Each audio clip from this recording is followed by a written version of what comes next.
That was exciting. Way to go. Where'd you find that, Manny? That was awesome. Welcome, everybody. Hey, how's it going? Hey, guys.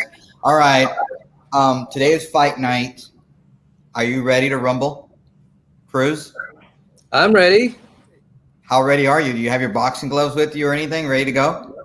I've got my drink here and waiting for how many times? I guess the drinking game is what? Malarkey? Give us the word that we're going.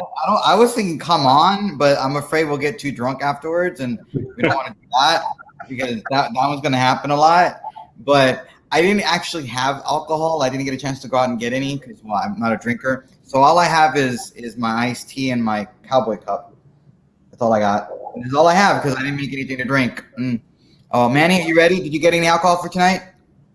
I've got some clear. See, I got to work later. I can't do alcohol tonight. No, we don't want any problems for you at work or anything like that. Madi is right now behind the black screen. She was here a little while ago, but she had to make some quick little dinner for her son. And so, hey, Ray, what's up, Royal? Are you ready to fight? Are you ready to rumble? It's going to be great. It's going to be a wonderful night tonight. Apparently, Joe Biden tweeted out a picture of $20 to $12 ice cream because apparently that's going to be his drug for the night to make him awake. And he's going to have, allegedly, he's going to be wearing, I guess, those, not air water. Okay, that works. Not AirPods because I guess those are too expensive when you pay $12 for ice cream. So that's what he's going to be ready. Man, that music. That is hell to achieve. You don't have to stand for this. Are we supposed to kneel or something? Or do you feel oppressed? No. Okay. Stand maybe, but it's not the flag. It's not unless he's walking down with the music. Then you stand for him. But I can only imagine. So, Cruz, how exciting is it to be able to watch this debate starting at 8 o'clock? I'm actually curious as to who's going to show up. Which Joe is going to show up? The jacked up on ADD meds or the Sleepy Joe or who? Well, he's very, very prepared. Hey, what's up, Christopher? Yes. Guys, do us a favor. Share this feed on your feed on your on any groups that you're on. You got you got $12 ice cream. I can't afford $12 ice cream. That's what Joe Biden can. Joe Biden can totally afford that. With all the millions and millions and millions of dollars he's raking in this. Hey, Marty, what's going on? Raking in this election from contributions from Wall Street or Park Avenue. Earlier today, you had the mayor of LA, poor guy. He has to shut people's electricity down if there's too many people in a house or something because he's evil. But anyway, he was on, I guess, Fox being interviewed by Brett Barron and Martha McCallum. I think that's her last name. And seeing how, this is really a battle between Scranton, Pennsylvania, where Joe Biden lived for like 5 months when he was born, and Park Avenue or Wall Street. And I'm like, dude, you're getting so much money from Wall Street. Trump isn't getting any money from Wall Street, right, Marty? Hey, Marty. Yeah, he's not getting money. No, he's not. But Joe Biden is, and so he can afford $12 ice cream. Royals industry can cover that. Really? You'll buy me a $12 ice cream from Jenny's? That $12 ice cream is about this big. Yeah, it's from some little small business in Ohio, in Cleveland, and so he wants to ooh, look at me, I'm eating ice cream from Ohio, and it's $12. Anyway, so please share this feed, please, guys. We want as many people watching with us because you can watch it on Fox or Fox News. You can watch it on CNN. You can throw things at your TV, but I'm used to watching debates in person with a lot of people and enjoying it and booing and stuff. So that's what this is going to be for you all. What do you think, Cruz? You that's what y'all usually do in Hidalgo County, right? Y'all get together and watch debate night together. Yeah, usually we pick a night spot and they have the bar open and we have a blast, booing and hissing and clapping. Unfortunately, because of the Rona, we can't do that this time around. Yeah, so that's what this is for. So if you're in the Valley, anywhere in South Texas, and want to join some fun, please. So do us a favor.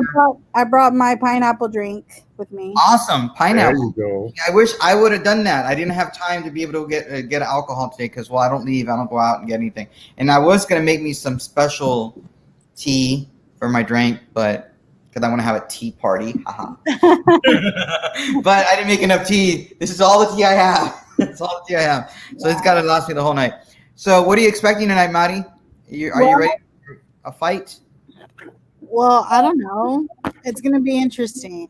I want to see what Biden's comebacks would be. I saw he posted something on his page earlier, and he did a meme with President Trump, like it's over or some crap like that. He thinks it's Yeah, he posted something on his page. Manny, do you have that? Have you seen that? Go to his Twitter feed. Do we really want to go on his Twitter feed? Probably as boring as his life is. And it was a picture of Trump in the back of a podium that says, bye forever, or it's over, or pretty much insinuating that Let's go large. Yeah. What are we watching? Well, okay, Zuri, tonight, this is the pregame. You can think of it. Hey, Daniel. Hey, Zuri, this is the pregame. We're going to watch. We're going to talk about what we want from this debate, what we're expecting, talk about it with you all making as many comments as you want. And then at 8 o'clock, when the debate happens, we're going to stream the debate with us on the side. Feel free to make comments on the feed while we're watching it together. It will show up on there, on the screen.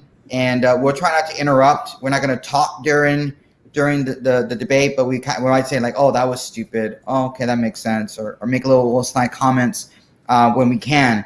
But we're not going to like break away from the debate. So you do not have to watch on TV. So please, please watch it with us. We're going to have fun.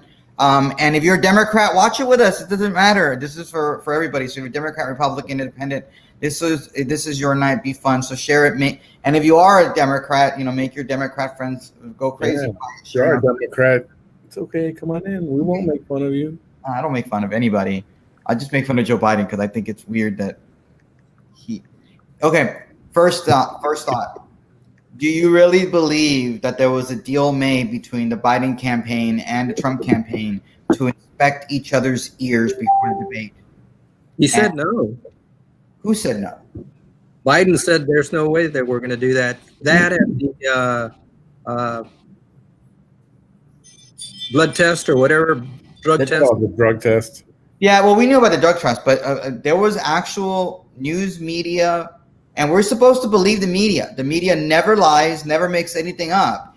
Just like they're not making apparently nothing up about these taxes. The media, mainstream media, said that Joe Biden had agreed to this, and now has backed out of it. And now Joe Biden is essentially saying that's fake news. That's not true.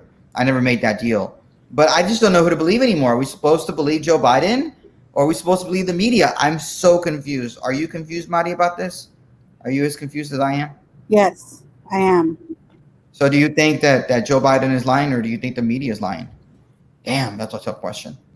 I never trust the media. So Well, we're not supposed to trust Joe Biden either. I don't think any of us know. it's so. I mean, look, you have to really pay. Look, I'm going to view tonight's debate very unbiased. I'm neither for Trump, neither for Biden. I'm going to listen, and it's very, very important because some people get caught up with this person, this. I mean, I can too. I can easily go there. But at the end of the day, I can listen. I can decipher through every message that they're saying and what in turn is that really going to say. I'm a policy person by nature.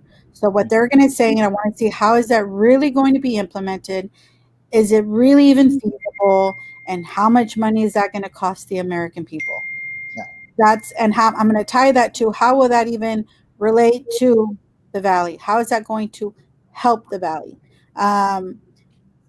I don't want to correlate a lot of the presidency to what's happening locally because I strongly believe that local governments have control of what happens in their communities. And the presidency, it's far greater and far bigger. And so I view things very, very in many different, I don't know, It's different policy, but ultimately affects us. But I think that it affects us locally when we have leaders who are unable to implement those policies. And that in turn, that's why I always strongly encourage individuals to keep, who you're going to vote for president separate from who you're going to vote for locally, because those two types of leaderships are different. They're not one and the same. Party affiliation, okay, yes, but no. Policy hurts people.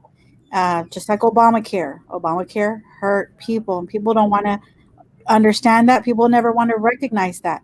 But I think that in that time that we rushed so quickly to Obamacare, pushing an agenda from Hillary Clinton when she ran, and they pushed it when Obama won. And guess what? People were like, why am I getting fined $95 for not having it? You know what? Yeah, it hurt a bunch of hardworking Americans. And people didn't think that it was going to hurt them. Personally, it hurt me. I couldn't get seen because insurance companies really didn't have to post who their providers were. So how was I going to find treatment? And a lot of those were the problems with Obamacare. So with respect to healthcare and with respect to a lot of these issues that they're going to talk about, that will hurt Americans in their pocketbook, I'm paying attention, but I'm going to keep an open mind, and then I'll know whether or not, okay, this is something that can actually be done. This is something that's not feasible, and I applaud President Trump and his administration for removing those fees of being if you didn't get health care, then you're going to get penalized for it. I didn't think that that was something that American people should have to get penalized for. I mean, here in Hidalgo County, we have a high incidence of people who don't have insurance, people who have at least 13,000, they make 13,000 annually. And then we expected them to spend at least $500 a month to be able to care for them and their family. I don't think anybody, whether you're RD, could say that that is good policy. But that was the policy that the Democrats wanted to have, and that's what they pushed, and that's what we got, and then until it changed. So there you go. That's just a little bit of Okay. my opinion on that. Well, I do have a couple of questions that we'll hopefully be able to discuss. In 2012, this is the first election, election where there's an incumbent since 2012. In 2016, there was no incumbent. They were both open seats. So in 2012, in the debate, the first debate between Barack Obama, who was the incumbent president, and Mitt Romney, Barack Obama went in very, very cocky. Barack Obama went unprepared and just did not look. I don't think he took Mitt Romney seriously. Maybe his internal polling was saying he got this in the bag, or maybe he just he thought he knew it all. We have no idea. We just didn't take it as seriously, and he got smoked. He just absolutely got smoked by Mitt Romney in the first debate. Do you all think that could happen tonight to President Trump?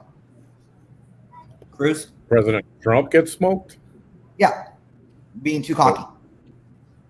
Why not? No, I think he's just too good off the cuff. I mean, there's nobody.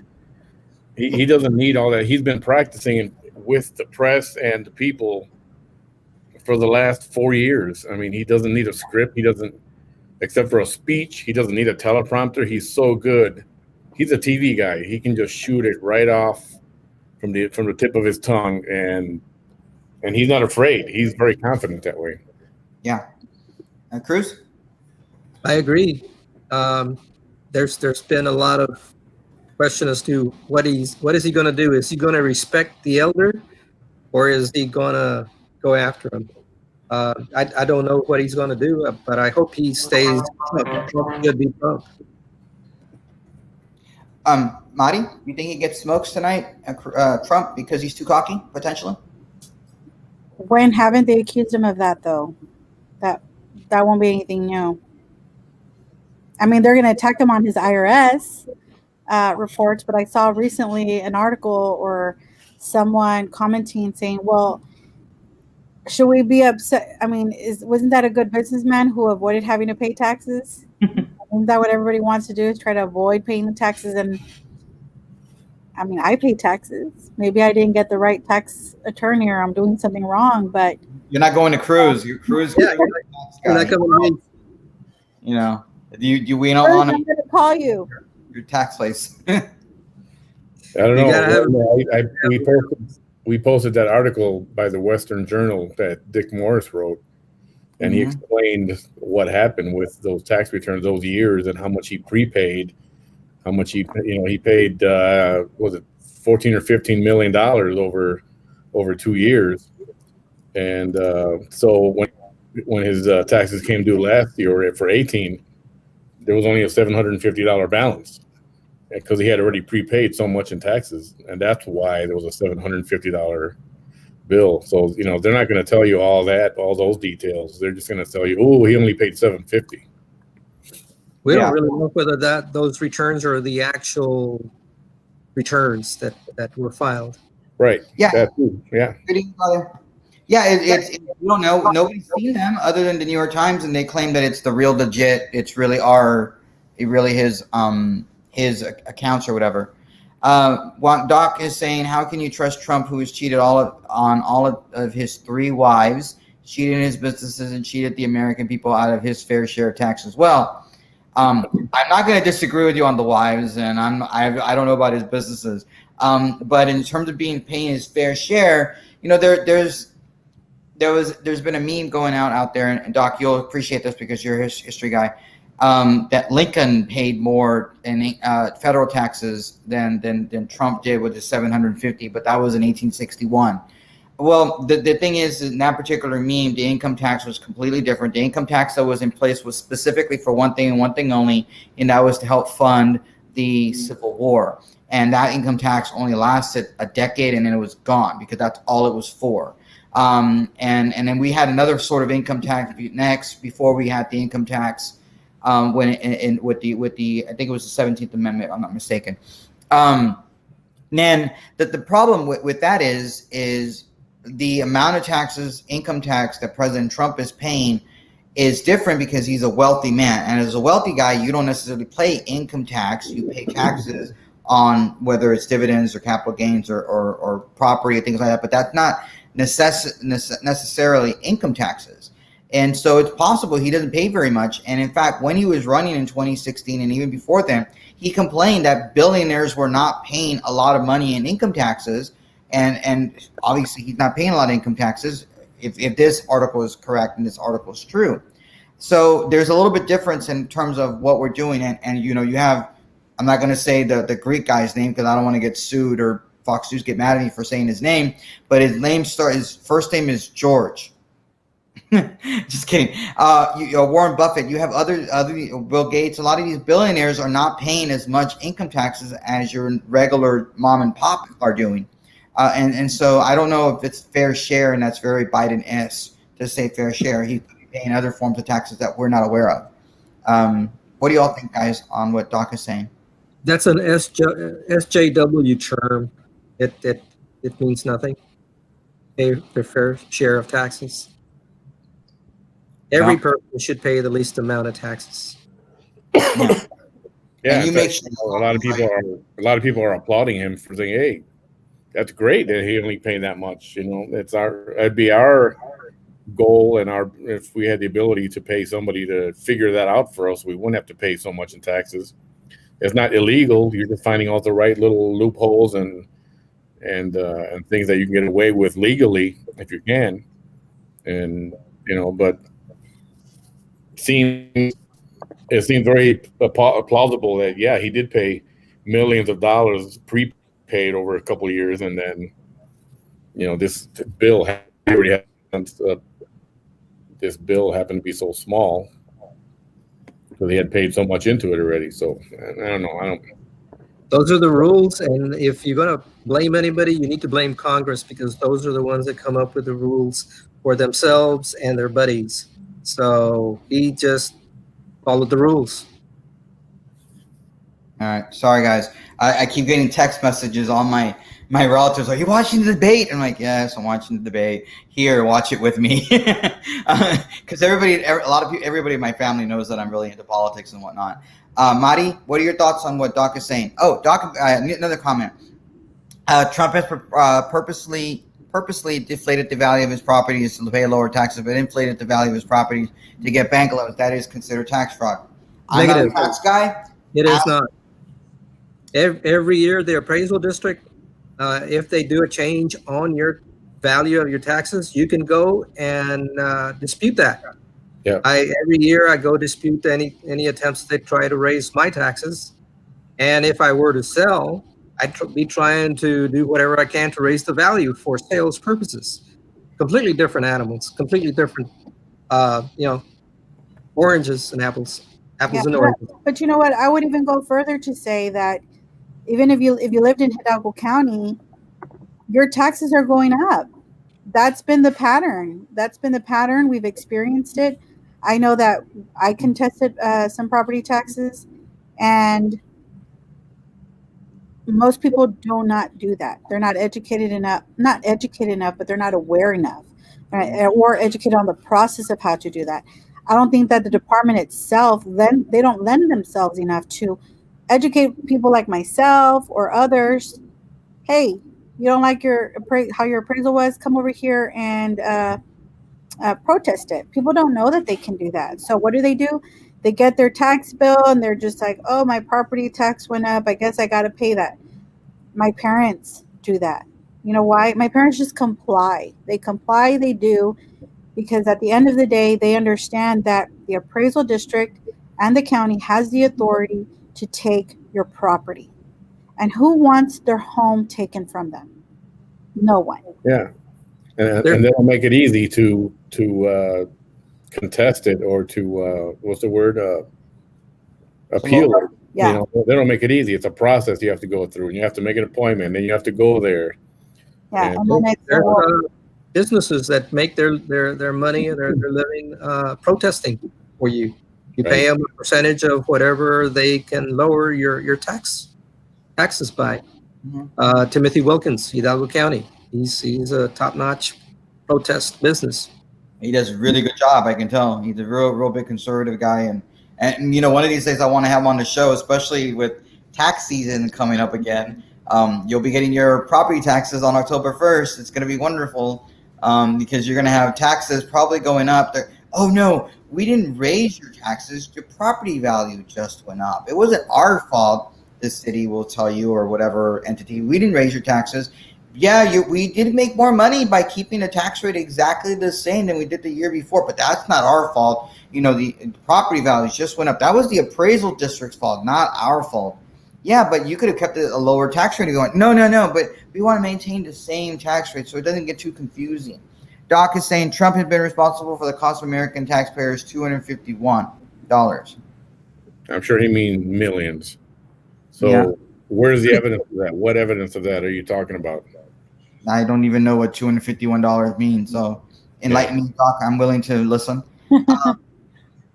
Trump vacation to his property is $151 million. Oh yeah, look how much Obama spent on security for his family while he was in office. Yep. And we're still paying for entourage of security. Her and the kids, wherever they went, they had an entourage, and a lot of Trump security is paid for out of his own pocket. In case a lot of people don't know that. You know, then this is covered a misnomer because, and a friend President George W. Bush, when he was president, what he always did in order to lower the amount of cost to the American taxpayers is he would go back home to Crawford, Texas, and stay there. Being kind of like what Ronald Reagan did in having the Western White House in California, he would go back home as to not cost people too much money. Unfortunately, you know, Barack Obama didn't do it, but you never heard the media complain about Barack Obama going, you know, vacations and doing whatever he was doing, going hobnobbing throughout the world, and us taxpayers paying for it. But you certainly hear it now with President Trump because he's going to his vacation properties. But those are his properties; those are his homes. This is, you know, it belongs to him. You know, it's almost like going there. Now, do I like the fact that we're paying for the security of his properties? Probably no. But, you know, we are the American taxpayers, and whether we like it to or not, President Trump is the president, and we must protect him. And every president gets that privilege. Right. Not just him. Every president, anybody who's elected is going to get that privilege. Like we're paying right now for the Secret Service of Joe Biden because he's running for president. Should we not protect him? You know, we should. You know, that is what we do in our American society because we believe in protecting our leaders from potential harm, because And it's being done, just so you all, in case you all don't know, it's being done by the Secret Service, because the Secret Service is in charge from the Treasury Department, because if something happens to the president or a presidential candidate, it could cause a downturn in the economy and thus hurting the American dollar. Yeah. So tonight, I have, again, questions to keep the conversation going. Guys, feel free to make comments as you want to. We'll address them just like we're doing with Doc or anybody, please. We'll be watching, I believe we're watching the C-SPAN feed today for the debate. We won't be watching anybody else because we like C-SPAN. C-SPAN's pretty cool. Yeah, I'm gonna put this on while we talk, because they're doing a lot of good graphics and polls and stuff that they're flashing on there that we can look at. There are two different feeds you can use in a C-SPAN feed. One feed is the normal feed that everybody sees, and then there's the feed that has them side by side the entire time. I don't know which one Manny wants us to watch. I personally like the side by side because you can listen to whatever President Trump is saying, and you can watch in real time the reaction of Joe Biden and vice versa. So I think that's the feed we're going to do, but I'm leaving it to Manny because Manny's the dude. Yeah, once we get closer, I'll split off of this and I'll check that out. I think C-SPAN 2 is usually the one that does the split screen, and C-SPAN 1 does the regular feed that everybody else in the country will be able to see, whether you watch it on Fox or CNN. I have a question. And this is for anybody in the in the comments, please, watching with us live, please, and again, share our feed, share us, and please feel free to comment. You guarantee blank will happen tonight. You guarantee blank will happen tonight. Madi, what do you guarantee will happen tonight? I guarantee that Trump will always be booed no matter what he says. Oh, you think the crowd is going to boo? At one point, there will be a booing from the crowd, even though they're all going to be like on hand, not in their best behavior. All right, that's an interesting guarantee. Manny, what do you guarantee will happen tonight? I guarantee there will be some kind of low blow, whether it's Trump, giving Biden a low blow on a certain something, or Biden trying to give a low blow, but it'll just bounce right off the Trump. You can't. Trump is like the Teflon Don, and nothing bothers him at all. He knows how to react to it. But I think there'll be some of those, whoa, man, he went there kind of moments, Okay. Cruz, what do you guarantee will happen? You guarantee blank will happen tonight. At some point, Biden will not be able to put a sentence together coherently. Oh, that's an interesting guarantee. So he'll be like, well, Yeah, my time is up or something. Oh, I don't know. I'm done. I give up. Well, yeah. Okay, look. And that's what's going to happen. Look. And then he'll change the subject. You might mention some random person named John that we don't even know who John is. That's an interesting guarantee. Well, you know what? I guarantee. Or his hairy leg or something. A few years back in the 2012 debate, the famous town hall debate that Candy Crowley of CNN moderated, where she fact-checked Mitt Romney about the Benghazi thing, the terrorist thing or whatever. And she fact-checked in the middle of the town hall, and Barack Obama was like, check the transcript, and pointed at her, and that was her cue to like, oh yeah, me, my turn to affect the election. And then she went ahead and corrected him. I guarantee at some point, Chris Wallace of Fox News will fact check the president of the United States, Donald Trump. I guarantee that Chris Wallace will fact check the president at some point, because they can't help themselves. He's from Fox, but he's not really a Foxy. He still wants to be. He'll never be as good as his dad was. His dad Mike Wallace, as President Trump has said, before. So that's what my guarantee is. Anybody else? If you're on the feed, you're watching us, feel free to let us know. What do you guarantee will happen tonight? Tell us what you guarantee will happen tonight. All right. Either on the screen, I'm assuming that's the presidential motorcade is arriving at the event center. It is because Joe Biden has already arrived about 15, 20 minutes ago. So this is all orchestrated and coordinated with the Secret Service, obviously.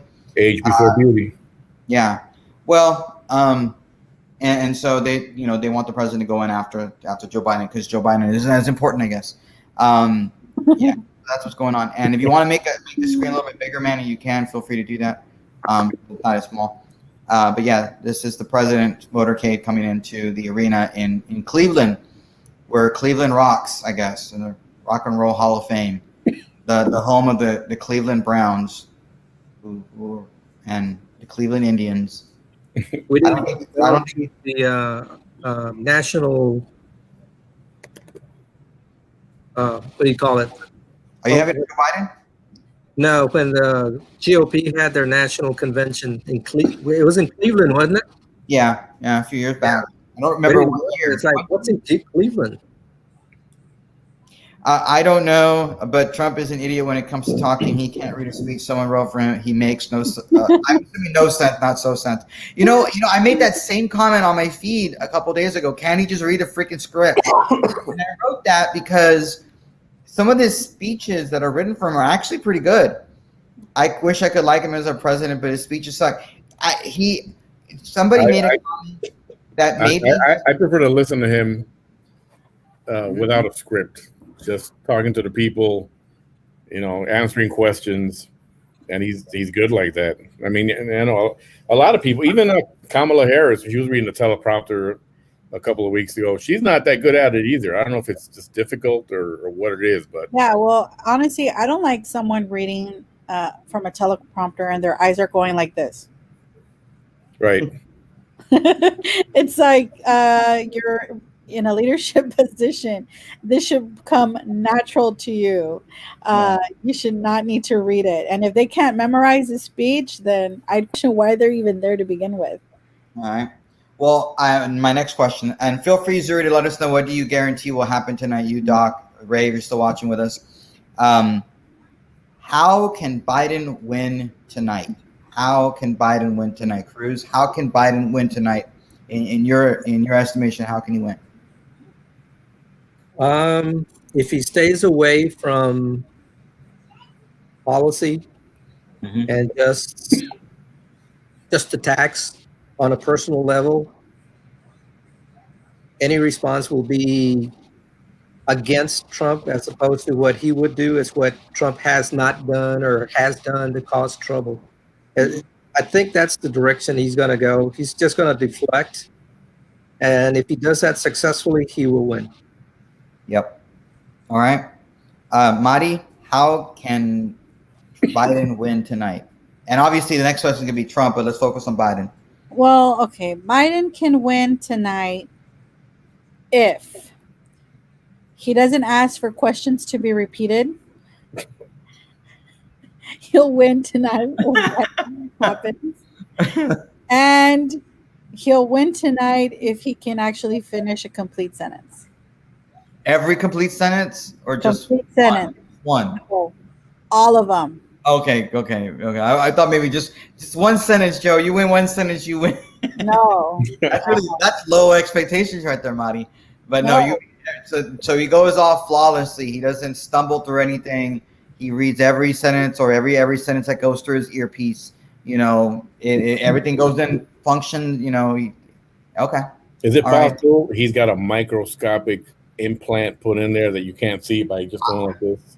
I don't know, but he didn't want his ears checked. Whatever, that's what he apparently said. No, you can't check my ears anymore. Maybe it didn't work. Maybe it didn't take. Maybe all those days he was having the lid that we never saw him. He was having those implant thing and it just hadn't took. That's why he was okay with it before, but he's not okay with it now.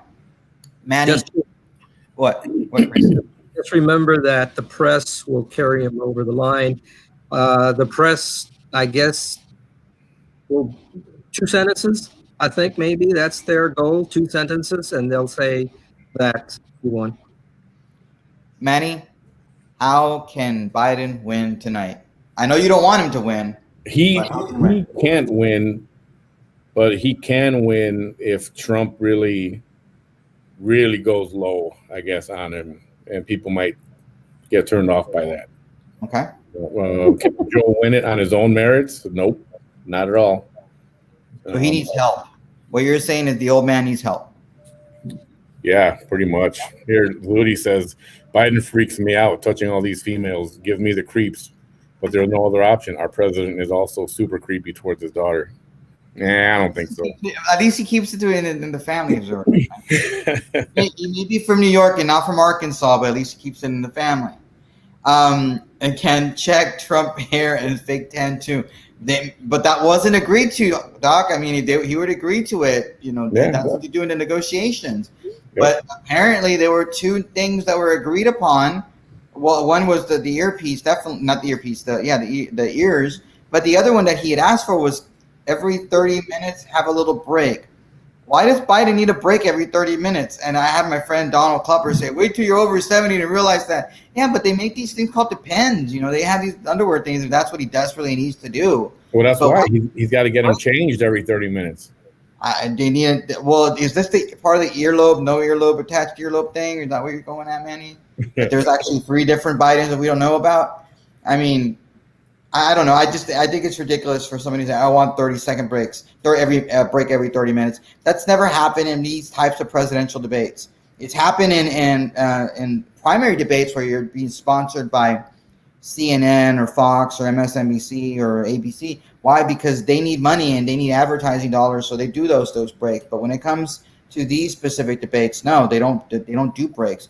We didn't have breaks in the Ronald Reagan debate, and he was really old. Now here's a comment that liberals always go back to, automatic, and it just shows you they don't got much, and that's all they go. That's all they go back to all the time.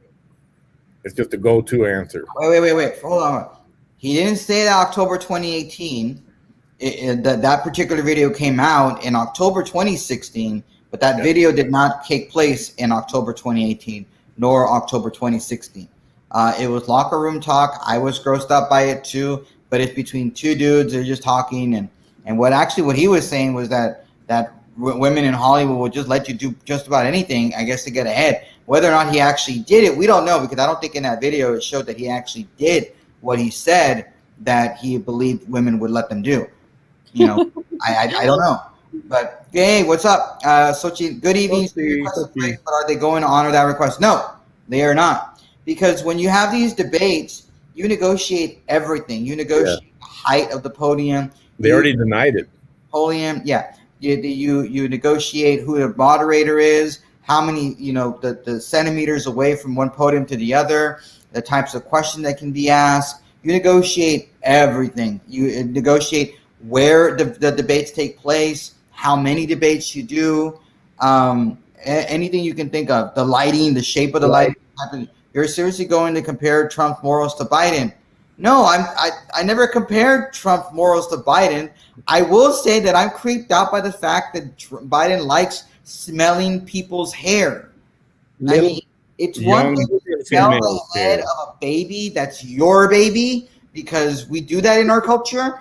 But for him to randomly touch people like that and smell them and give them hugs and make little kids feel uncomfortable, I mean, that's kind of gross. I'm sorry. But that has nothing to do with morals. I'm not questioning Biden's morals. And I'm not questioning Trump's morals because, quite frankly, I didn't vote for him 4 years ago because I didn't like his morals. I still don't like his morals, but I'm still going to vote for Trump this time because I do not believe Biden will be good for the country. Not because I don't think Biden's a good person. I actually think Biden's a very fine individual. I just think he's not altogether there right now, and that he's not really going to be president. Is he going to sign the stuff? Yes. Is he going to give the speeches? Sure. If you can read them, you can still read. But the decisions, the everyday decisions, are not going to be made by him. They're going to be made by his staff. They're going to be made by Kamala Harris. I'm sorry. That's why I will not vote for Biden, because I want to vote for somebody who's does not have to. That's just me personally. Is this some of the creepy stuff, Manny? Video? Yeah, but the video is really. It's a whole compilation of his. Here you go. That's still your internet, or did you get the internet fixed where you're at? Biden grabbed Delaware Senator Chris Coons' daughter, Maggie, by the arm following a photo shoot. He whispers something into her ear before leaning in for a peck, which the senator's daughter does her best to avoid.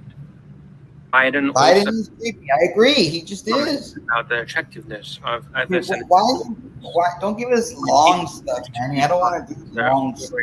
Yeah, I thought it was something I don't else. Never know how many mind. rape accusations he has. Like, I didn't say anything about rape accusations. All I'm saying is that he creeped people out. Sochi is a woman. Take her word for it. Don't take my word for it. Sochi, right? Sochi, I'm assuming you're a woman. You know, you could be identify as a woman. I saw a report somewhere where multimillionaires and billionaires get these accusations thrown at them all the time in an effort to earn some cash. So it's not out of the scope that they would be accused, and without any evidence. Absolutely, exactly. If Biden wins, he merely have the title of president, but Kamala will run the show. No, thank you. Exactly. The Democrats didn't even want to vote for Kamala Harris for president. Why should she sneak in the back door? All right. Next question. How can Trump win tonight? Madi, you're being very quiet. How can Trump win tonight? I'm multitasking. I'm reading a lot of news and. Oh, okay. Well, how can Trump win tonight? Trump can win tonight if he stays on message. LOL, I am a woman and I'm saying he's creepy. I agree. I don't know. This is Facebook. People can just identify something else. Jeffrey Epstein and Trump partying together or Biden hugging someone. Yeah, and he so many people were subpoenaed to come and talk about Jeffrey Epstein. Nobody did. Only Donald Trump. He went in, cleared his name, said what he did, what his role was. He met with Epstein once at some kind of event. Never met with him again because he found out about all these accusations and some of the antics going on, and never went back there again. And that's been evidenced by a few people. So I don't know. Everybody's going back to the same old fake news crap. That's all. Yeah. Daniel Lenz, I have one litmus test that one must pass when it comes to presidential races. That is, they must be pro-life, yes, or promote pro-life. If a candidate can't pass that test, I would never vote for them. Amen, brother. Amen. I agree. I've tried to raise my laptop just a little bit to see if it. Wow, it actually worked. I didn't think it was. So if he would have done that, I think he would have had it would have been a whole different ballgame if he would have chosen Tulsi Gabbard. Yeah, he should have chosen Tulsi Gabbard better than Kamala. Yeah, but he wouldn't have chosen her. It wouldn't have gone well with the Democrat white. The white, the white clothing that she would wear. Anyway, once. Okay, once. Cruz, I didn't even answer the first question about Biden. How can Biden win tonight? I think Biden wins just by showing up, quite frankly. I think Biden right now, Biden has already won. He doesn't even have to debate. And the reason I believe that is because Trump really screwed up and completely lowballed the expectations of Biden so much that he just has to breathe and he wins. I've said this before. What Trump had to do was say, this guy's the greatest debater. He's been doing this for 50 years or whatever. I'm just a nobody. He's so much better than I am. Make it overtly to the point that his expectations are that he needs to do really, really well in order to win. And he didn't do that. Trump decided not to do that at all. And so now he just has to breathe. And he wins. And that's why I think that Trump has already lost. There's nothing Trump can do tonight to win. Here's another intelligent comment. Can you find a picture of Trump at church praying? Actually, there have been photographs of him. Yeah, I think he went to a church in particular with his wife and prayed. Didn't he do that? Not recently, but during his presidency. Many occasions, they just don't always show that stuff. Yeah. Cruz, how can Trump win tonight? I think that if he doesn't go into elderly abuse mode, I think he will pull it off. I think he has to, but very subtle and controlled, not, going for the kill necessarily. Right. Sorry, I'm still trying to get this thing to go up just a little bit more, because for some reason my little stand keeps slouching down and I don't like it. There, Cruz got us this link. I think it's a more a better shorter video than the one I had up there. Maybe it's not that short. Even a little kid's creeped out. He's like, "Get me out of here." It's just weird. Should have done this earlier, but I'm gonna see if it works. We're gonna be on here for a while, so I want to make sure this thing is comfortable. There you go. That a little bit better, guys. At least, yeah. We can keep talking while this is playing. Okay, good. I didn't know you wanted to talk. Cruz, keep going while you were saying, how can Trump win tonight? Other than what were you saying? How can he win? That was it. As long as he doesn't commit elderly abuse. And what would be an example of elderly abuse? Not letting him finish his sentence. Interrupting him. All right. No, making fun of his age, pointing out his cognitive issues right then and there in real time. I think that would be probably a little bit too much. Oh, wow. Ray, so you think Trump, just by showing up, wins tonight? Wow. Feel free to expand on that, because I'm curious to that a little bit more. Manny, how can Trump win tonight? Trump, yeah, exactly what Royal said. Just by showing up, I don't think Trump needs.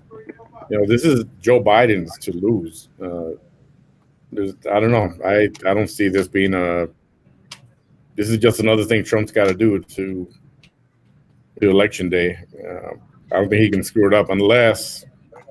I hope not, but unless he does go low, in any way, if he goes low, I think that'll turn people off. In what way do you think he can go low? Yeah, referring to Joe's perhaps his mental status or deterioration or decline, going anywhere like that, as true as it may be, I think it'll. So what you're saying is Trump should not be Trump tonight. That seems to be what the three of you, the common thread is. Trump shouldn't be Trump tonight. He needs to be a little bit softer. Hit Joe on the things, with his son and all that stuff, and comments he's made in the past years, his history, 47 years or whatever of doing nothing, and now he wants to change the world all of a sudden. But in getting personal like that, I think he's got to just take it easy a little bit. Okay. What were you going to say, Marty? I forgot what I was going to say. I'm looking at Biden take photos. What is up with these long video clips, man? Cruz sent me this one. I thought it was a little shorter. You missed the part where he was grinding the little girl with his crotch. Oh my goodness! He was doing that. Simple chess tonight. Just make good move. You know what? I agree with you, Manny. I mean, Ray. See, the thing is, I don't think Trump can help himself. He's going to get into that moment and just, pick on him, because he wasn't able to really do that as much with Hillary, because Hillary is a woman, and it's a little bit hard to do that with a woman. It's a little bit easier to do that man to man. And so that's problematic. And so for me, I'm a little bit concerned that he might go a little bit overboard. He won't be able to help himself. And doing that hurts you with the undecided voters, hurts you with the independents. And that's why I'm a little bit worried about what he'll do.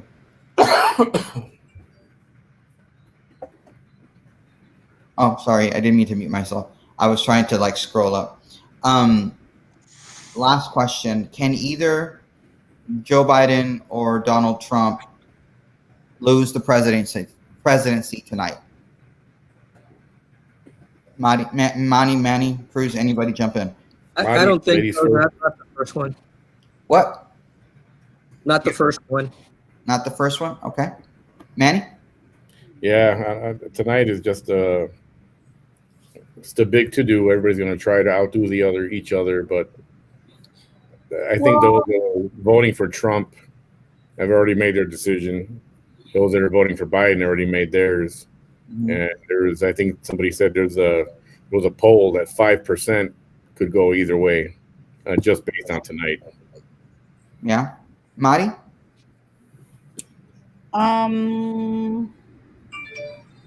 I honestly just think that this is the first one, so I think they're all going to be on their best behavior.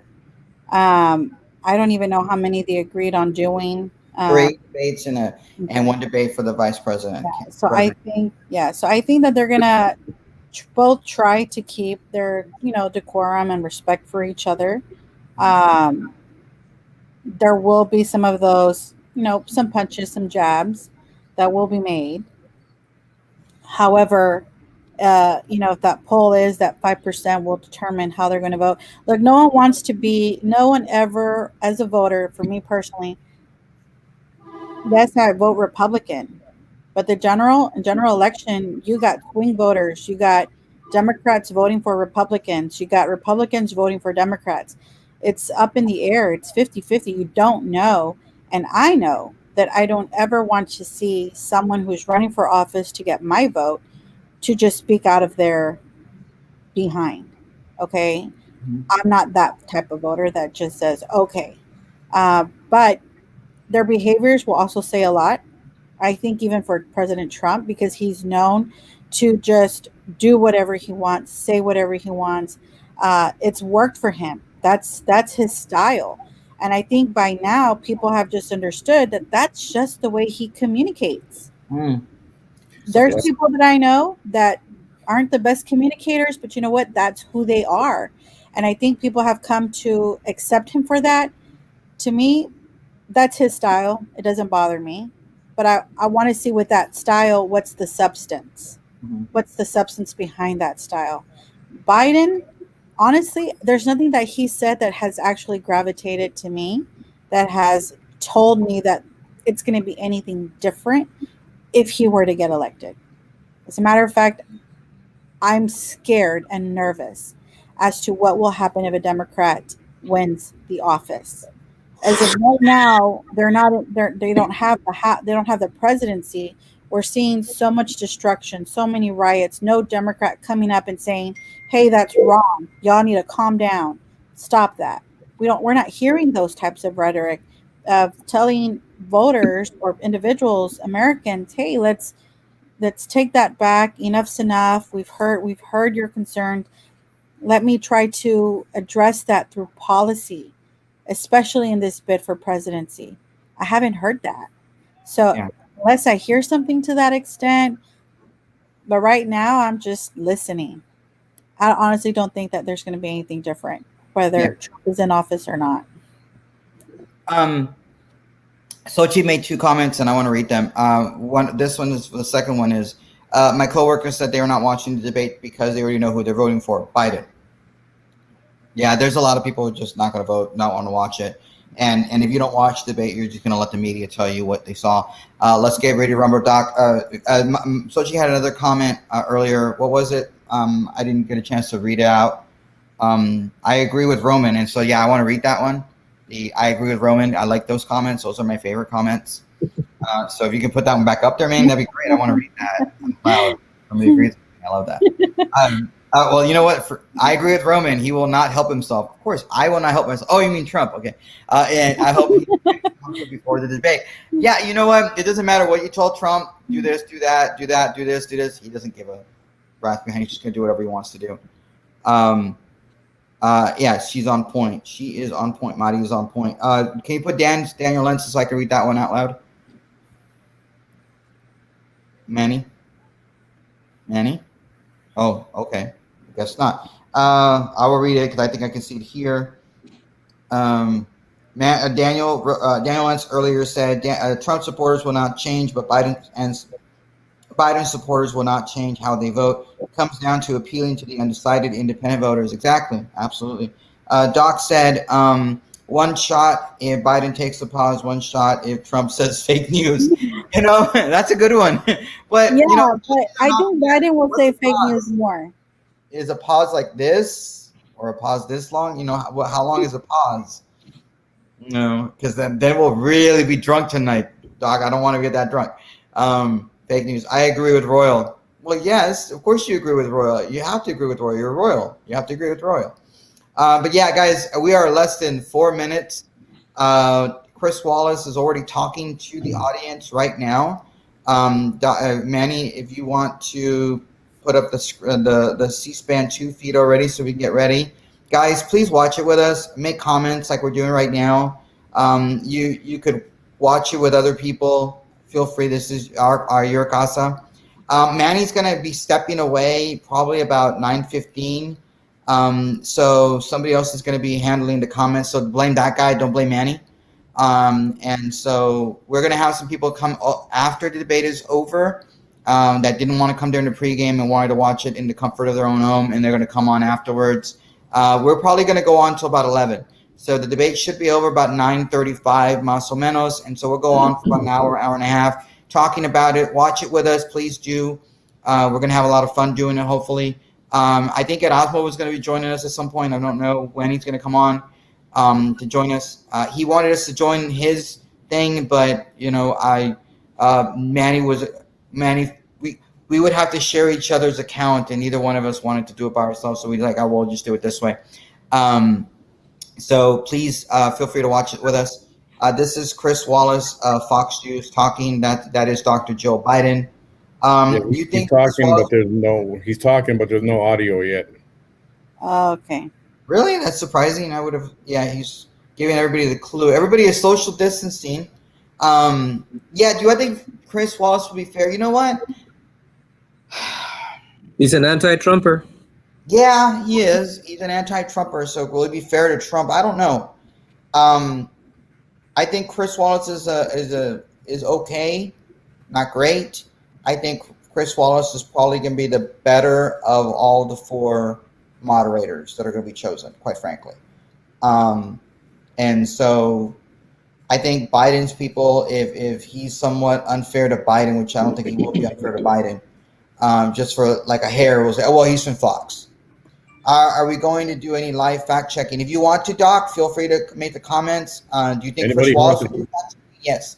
Yeah, anybody wants to fact check, and then send me a link with your evidence, we'll gladly put it up there. Yeah. Well, we're not going to put it up because we're not going to break away from the debate. But yeah, we won't. As soon as they start the debate, I'll go looking for that other channel where they show them, side by side. And then when I find it, I'll switch over to it. So, yeah. And so it should be okay. Like I say, it should be C-SPAN 2 will do it side by side. I'm pretty sure. That's usually how it goes. And again, that's if you all want to do it, the live fact checking. So feel free, Doc. Feel free to do the live fact checking. I know Twitter's going to be doing it. We were actually contemplating doing the Twitter itself and watching it on Twitter, having them, and then have the tweets in the bottom. But we thought that might be too convoluted for everybody. Having those comments and having the comments, your comments on top of that, it might be too much. Might be problematic. So, yeah. Why were some people standing, some people not standing? Melania walked in, but you don't. She's just the first lady. Why stand? Did they stand for Dr. Joe Biden? I don't know. It's just me. See, that's the kind of commentary you're gonna get. Yeah. No need. But we are. It's already after 8:00 our time. The debate is about to start. Is the volume up, Manny? Completely all the way up. It is. Are you sure? Let me see. I want to make sure it's all the way pumping. Can't do nothing until they start talking. No, doesn't matter. It's at full blast, and I don't know. It may not be a great feed. It should be. Well, and this is nerve wracking, guys. I'm a little nervous. Okay, we're late already. We're late. No, we're not. I told you it starts at 8:00, but ABC, Fox, everybody has to do the little introduction. Okay, I'm gonna turn on my television. Oh, that's right. That's right. It's not even starting. Like, it's not. I have my TV on just to be on the safe side. Biden is late. It's his fault. What do you mean Biden is late? Not his fault. Let's not get mad at poor Joe Biden. I'm kidding. Body break. Come on. He's going to be on stage for 90 minutes. On top of that, even longer, because then he has to wave to people afterwards, shake people's hands, and do that maybe 5 minutes afterwards, talk to people. He's going to have to hold it for an hour and 45 minutes. That's going to be hard for an old man. Is Joe Bot going to show up? You ever seen him walk to the podium? Age, Roman. Nobody's walked to the podium yet. Have you ever seen Joe Biden walk to the podium? He looks like a robot. I think it's a bot. Hey, that's how I walk when my back hurts. Yeah, my back hurts a lot. No, I waddle. I'm like Penguin who likes to waddle. That's me. I waddle. And it's okay. Make fun of me all you want to that I waddle. I don't really care. Doesn't bother me. I think Joe Biden's brain hurts. That's why he walks that way. You think so? He has so much brain power that it weighs down on his body? Is that what you're trying to say, Manny? Brain power? No. lack of confidence. And you know what? It's not that he's a dumb guy or anything. I think, unfortunately, his actions are starting to deteriorate. By the way, the event in Hidalgo County luncheon is sold out. So if you didn't get your ticket, sorry, it's sold out. Oh yeah, that's right. Donald Trump Jr. and Kimberly Guilfoyle are headlining. Yeah, and at what time? And when do they go hunting in the King Ranch? Because we all know that's why they're really here. Ha ha ha! Just kidding. Penguins waddle and they're cute. They are cute, except for that one person at the penguin that waddles, right? Right, Sochi? I waddled when I was pregnant. You waddle. Well, I think Chris is about to start talking. Is he talking yet? No. He's waiting for the candidates. Waiting for the cue. No, he's waiting. We're on airtime. 2, 1. Good evening. Okay, somebody has their volume up, Maddie. Can you lower it? Thank you. Cleveland Clinic. I'm Chris Wallace of Fox News, and I welcome you to the first of the 2020 presidential debates. As loud as you can make it. Donald Trump and former Vice President Joe Biden. Yep, to full blast. This debate is sponsored by the I'll try to Commission find a on different Presidential stream. Debates. The commission has designed the format, 6 roughly 15-minute segments with 2-minute answers from each candidate to the first question, then open discussion for the rest of each segment. Both campaigns have agreed to these rules. For the record, I decided the topics and the questions in each topic. I can assure you, none of the questions has been shared with the commission or the 2 candidates. This debate is being conducted under health and safety protocols designed by the Cleveland Clinic, which is serving as the health security advisor to the commission for all 4 debates. As a precaution, both campaigns have agreed the candidates will not shake hands at the beginning of tonight's debate. The audience here in the hall has promised to They remain don't want to touch each other because they're germaphobes. boos or other interruptions so we, and more importantly you, can focus on what the candidates have to say. Ooh. Oh, wait, I can't do that. As we welcome the Republican nominee, President Trump, and the Democratic nominee, Vice President Biden.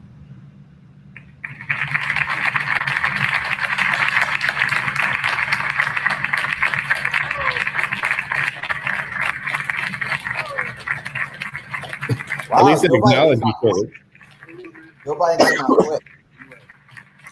At least they acknowledge each other. Yeah. Gentlemen, a lot of people have been waiting for this night, so let's get going. Our first subject is the Supreme Court. President Trump, you nominated Amy Coney Barrett over the weekend to succeed Ruth Bader Ginsburg on the court. You say the Constitution is clear about your obligation and the Senate's to consider a nominee to the court. Vice President Biden, you say that this is an effort by the president and Republicans to jam through an appointment and what you call an abuse of power. My first question to both of you tonight, why are you right in the argument you make and your opponent wrong? And where do you think a Justice Barrett would take the court? President Trump, in this first segment, you go first, 2 minutes. Thank you very much. I will tell you very simply, we won the election. Elections have consequences. We have the Senate, we have the White House, and we have a phenomenal nominee, respected by all, top academic, good in every way. In fact, some of her biggest endorsers are very liberal people. from Notre Dame and other places. So I think she's going to be fantastic. We have plenty of time, even if we did it after the election itself. I have a lot of time after the election, as you know. So I think that she will be outstanding. She's going to be as good as anybody that has served on that court. We really feel that. We have a professor at Notre Dame, highly respected by all, said she's the single greatest student he's ever had. He's been a professor for a long time at a great school. And we won the election, and therefore we have the right to choose her. And very few people knowingly would say otherwise. And by the way, the Democrats, they wouldn't even think about not doing it. If they had, the only difference is they try and do it faster. There's no way they would give it up. They had Merrick Garland, but the problem is they didn't have the election, so they were stopped. And probably that would happen in reverse also. Definitely would happen in reverse. So we won the election, and we have the right to do it, Bruce. President Trump, thank you. Same question to you, Vice President Biden. You have 2 minutes. First of all, thank you for doing this and looking forward to this, Mr. President. Thank you, Joe. The difference is American people have a right to have a say in who the Supreme Court nominee is. And that say occurs when they vote for a United States senators and when they vote for the President of the United States. They're not going to get that chance now because we're in the middle of an election already. The election has already started. Tens of thousands of people have already voted. And so the thing that should happen is we should wait. We should wait and see what the outcome of this election is, because that's the only way the American people get to express their view is by who they elect as president and who they elect as vice president. Now, what's at stake here is the president's made it clear he wants to get rid of the Affordable Care Act. He's been running on that, he ran on that, and he's been governing on that. He's in the Supreme Court right now trying to get rid of the Affordable Care Act, which will strip 20 million people from having insurance, health insurance now, if it goes into court. And the justice, and I have nothing, I'm not opposed to the justice, she seems like a very fine person. But she's written before she went on the bench, which is her right, that she thinks that the Affordable Care Act is not constitutional. The other thing is on the court, and if it's struck down, what happens? Women's rights are fundamentally changed. Once again, a woman could be held pay more money because she has a pre-existing condition of pregnancy. They were able to charge a woman more for the same exact procedure a man did. Yes. And that ended when we, in fact, passed the Affordable Care Act. And there's 100 million people who have pre-existing conditions, and they'll be taken away as well. Those pre-existing conditions, the insurance companies are going to love this. And so it's just not appropriate to do this before this election. If he wins the election and the Senate is Democrat or Republican, then he goes forward. If not, we should wait until February. All right. There aren't 100 million people with pre-existing conditions. As far as the say is concerned, the people already had their say. Justice Ginsburg said very powerfully, very strongly, at some point, 10 years ago or so, she said a president and the Senate is elected for a period of time, but a president's elected for 4 years. We're not elected for 3 years. I'm not elected for 3 years. So we have the Senate, we have a president. It's elected to the next During election. that period of time, we have an opening. I'm not elected for 3 years. I'm elected for 4 years. The election's already started. Joe, the 100 million people is totally wrong. I don't know where you got that number. The bigger problem that you have is that you're going to extinguish 180 million people with their private health care, that they're very That's happy simply with. not true. Well, you're certainly going to socialist. You're going to socialist. We're now into, gentlemen, we're now into open That was discussion. quick. Open discussion. Yes, I agree. Go ahead, Vice President. Number one, he knows that what I proposed. What I proposed is that we expand Obamacare and we increase it. We do not wipe any. And one of the big debates we had with 23 of my colleagues trying to win the nomination that I won, were saying that Biden wanted to allow people to have private insurance still. They can. They do. They will under my proposal. Not what you've said, and it's not what your party has said. That is simply Your party a lie. doesn't say. Your party That is wants a- to go socialist My medicine. party is right now. I am And the they Democratic dominate Party. you, Joe. You know that. I am the Democratic Party right now. The platform of the Democratic Party is what I, in fact, approved of. What I approved of. Now, here's the deal. The deal is that it's going to wipe out pre-existing conditions. And by the way, the 200,000 people that have died on his watch, how many of those have survived? Well, there's 7 million people that contracted COVID. What does it mean for them going forward if you strike down the Affordable Care Act? Joe, you've had 308,000 military people dying because you couldn't provide proper health care in the military. So don't tell me I'm about happy this. to talk about. And if you were here, Look, it here's would be the deal. 200. It would be 2 million people because you were very late on the draw. You Late didn't on want the me to draw. ban China, which was heavily infected. You didn't want me to ban All right, gentlemen, Europe, which no, was heavily Mr. President, infected. You would have Mr. been much President, later, Joe. Mr. President, much later. Mr. You're talking President, about 2 million people. You're not gonna be able President, to as the shut him. moderator, we are going to talk about COVID in the next segment, but go ahead. Let me finish. The point is that the president also is opposed to Roe v. Wade.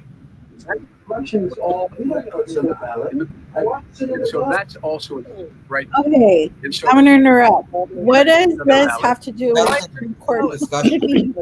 Hey, I'm going to switch streams right now. it's on the ballot in the I don't court. think so. All right. Court. Well, there's nothing happening there. Hang on. Which And you just don't know required from her view on Roe v. Wade. I You don't don't know her know. view. Well, That all right, escalated fairly quickly, didn't it? Yeah, I didn't want to interrupt while they're escalating. here, gentlemen, we got a lot of time. So, on health care, and then we'll come back to. All right, we got, how does this, where's the sound? Here we go. Why is it in the ballot? Because Why Yeah, is it no, on the ballot? it's on the ballot in the I court. don't think so. In the court. There's nothing happening there. Donald, we And you just don't know required from her view on Roe v. Wade. You I don't her know. view. Well, all right, let's talk. We got a lot to unpack here, gentlemen. We got a lot of time. So, on health care, and then we'll come back to Roe v. Wade. All right. Mr. President, the Supreme Court will hear a case a week after the election in which the Trump administration, along with 18 state attorneys general, are seeking to overturn That's right. Obamacare, to end Obamacare. You have spent the last... Because they want to give good health care. If I may ask Go ahead. my question, sir. Good health care. Over the last 4 years, you have promised to repeal and replace Obamacare, but you have never in these 4 years come up with a plan, a comprehensive plan Yes, to I have. replace Obamacare. Of course I have. Well, I got rid of the individual when I finish, I'm going to mandate. give you an Excuse me. opportunity. I got rid of the individual mandate, which was a That big is not a chunk of comprehensive That plan. is absolutely a big thing. That was the worst I part of didn't ask, Obamacare. sir. Chris, You're that was the debating him, worst not part of me. Obamacare. Let me ask my question. Well, I'll ask Joe. The individual mandate was the most unpopular Mr. Vice Pre- aspect of Mr. Obamacare. I President, got rid of it. I'd like you and to, we will protect Mr. people. President, with I'm the pre-existing moderator of this conditions. debate, and I would like you to let me ask my question, and then you can answer. Go ahead. Did ask the question. These 4 years, we've never come up with a comprehensive plan to replace Obamacare, and just this last Thursday, you signed a largely symbolic executive order to protect people with pre-existing conditions 5 days Is before. symbolic? So my question, sir, is Oh, it's your premise. from healthcare plan. Well, first of all, I guess I'm debating you, not him, but that's okay. I'm not surprised. Yeah. I'll tell you something. There's nothing symbolic. I'm cutting drug prices. I'm going with favored nations, which no president has the courage to do because you're going against big pharma. Drug prices will be coming down 80 or 90%. You could have done it during your 47-year period in government, but you didn't do it. Nobody's done it. So we're cutting health care. What about All of the pre-existing things that we've done. Trump's on fire now. I'll give you an example. Insulin. It's What the hell happened? I don't know. What happened? What did you do? This is a tomato. Commercial. Think What? You probably are using a stream that's not a good stream, man. that gives you socialized medicine. Look, hey, Are you I'm saying not you going didn't to listen to him. The fact of the matter is, I beat Bernie Sanders. Not by much. I beat him a whole hell of a lot. I'm Not here, by I'm here much. standing facing you, old buddy. Pocahontas would have left 2 I days tell early. you, You would have lost every All he knows how to on do is Super hurt. Tuesday. You got Look, very here's lucky. the deal. I got very lucky. I'm going to get very lucky tonight as well. And tonight I'm going to With make what? sure, because With what? here's the deal. Here's the deal. The fact is that everything he's saying so far is simply a lie. I'm not here to call Yeah, out. exactly. That's what Joe Lockhart probably told me to say. I want to make Joe, sure- you're the I want to make sure. graduated last in your class, not first in your I class. I want to make Mr. sure. President, can you let him finish, sir? He doesn't know how to do that. He has, you know, surprised.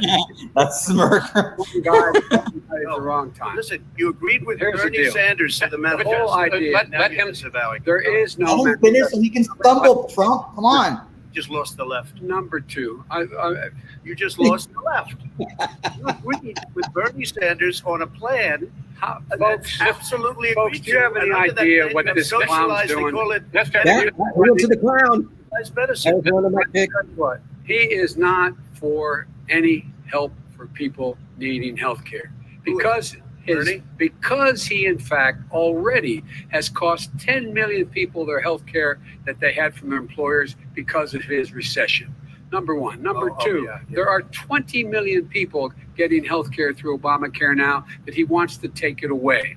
He won't ever look you in the eye and say that's what he wants to do. Take it away. No, I want to give them Number better three. health care at a much lower price But- because and by the way, Obamacare he doesn't is know no how. good. He doesn't know how I've to do already that. fixed it. He has never I've offered already a fixed plan. it to an extent. He has never Obamacare, done a as you single might thing. know, but Constantly probably interrupting and making very confused and beginning to them like, oh, that's why he was confused. President, go ahead, sir. Obamacare is no good. We made it better. And I had a choice to make very early on. We took away the individual mandate. We guaranteed pre-existing conditions, but took away the individual mandate. Listen, this is the way it is. And that destroyed that. They shouldn't even call it Obamacare. Then I had a choice to make. Do I let my people run it really well or badly? If I run it badly, they'll probably blame him, but they'll blame me. But more importantly, I want to help people. Okay? I said, you got to run it so well. That's what And I just had a meeting with them. They said the problem is no matter how well you run Obamacare, it's a disaster. It's too expensive. I got you. Premiums I are got too it. high, and That's it what his doesn't work. people- that's So what his people we say. do want to No, get no, rid of it. it's Chris, an we open- want to get rid of it. I and understand get it, sir, something but I have that's to. I cheaper have to and give you better. roughly equal time. Good. Please let the vice president talk. Good. He has no plan for health care. Of course we do. Please. He sends out wishful thinking. He has executive orders that have no power. He hasn't lowered drug costs for anybody. He's been promising a health care plan since he got elected. He has none, like almost everything else he talks about. He does not have a plan. He doesn't have a plan. And the fact is, this man doesn't know what he's talking about. All right. He's I have one final question for you, Sure. Mr. Vice President. If Senate Republicans, we were talking originally about the Supreme Court here, if Senate Republicans go ahead and confirm Justice Barrett, there has been talk about ending the filibuster or even packing the court, adding to the 9 justices there. You call this a distraction by the president, but in fact, it wasn't brought up by the president. It was brought up by some of your Democratic colleagues in the Congress. So my question to you is, you refused in the past to talk about it.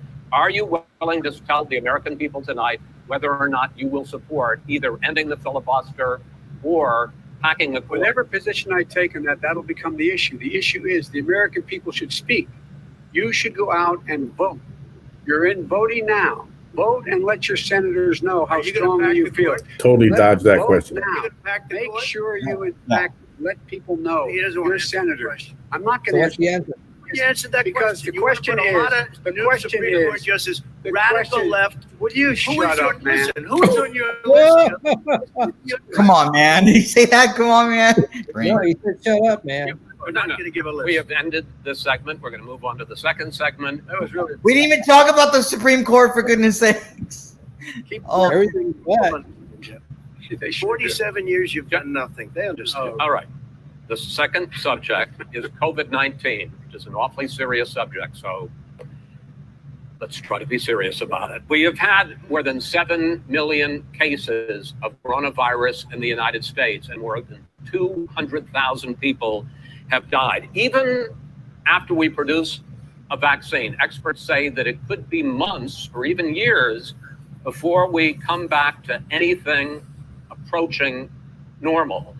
My question for both of you is, based on what you have said and done so far and what you have said you would do starting in 2021, why Exactly. should the American people trust you more than your opponent to deal with this public health crisis going forward? In this case, the question goes to you first, sir. 2 minutes uninterrupted. Good luck.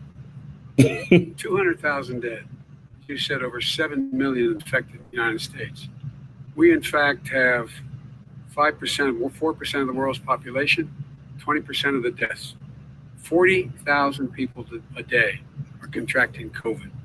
In addition to that, about between 750 and 1,000 people a day are dying. When he was presented with that number, he said, it is what it is. It is what it is because you are who you are.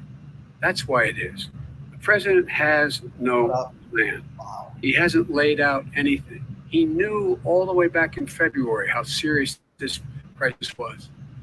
He knew it was a deadly disease. That's why he implemented the travel ban. On tape is acknowledging he knew it. He said he didn't tell us or give people a warning of it because he didn't want to panic the American people. You don't panic. He panicked. In addition to that, what did he do? He went in and we were insisting that the Chinese, the people we had on the ground in China should be able to go to Wuhan and determine for themselves how dangerous this was. He did not even ask Xi to do that. He told us what a great job Xi was doing. He said we owe him a debt of gratitude for being so transparent with us. And what did he do then? He then did nothing. He waited and waited and waited. He still doesn't have a plan. Wow. I laid out back in March exactly what we should be doing. And I laid out again in July what we should be doing. We should be providing all the protective gear possible. We should be providing the money the House has passed in order to be able to go out and get people the help they need to keep their businesses open schools that cost a lot of money.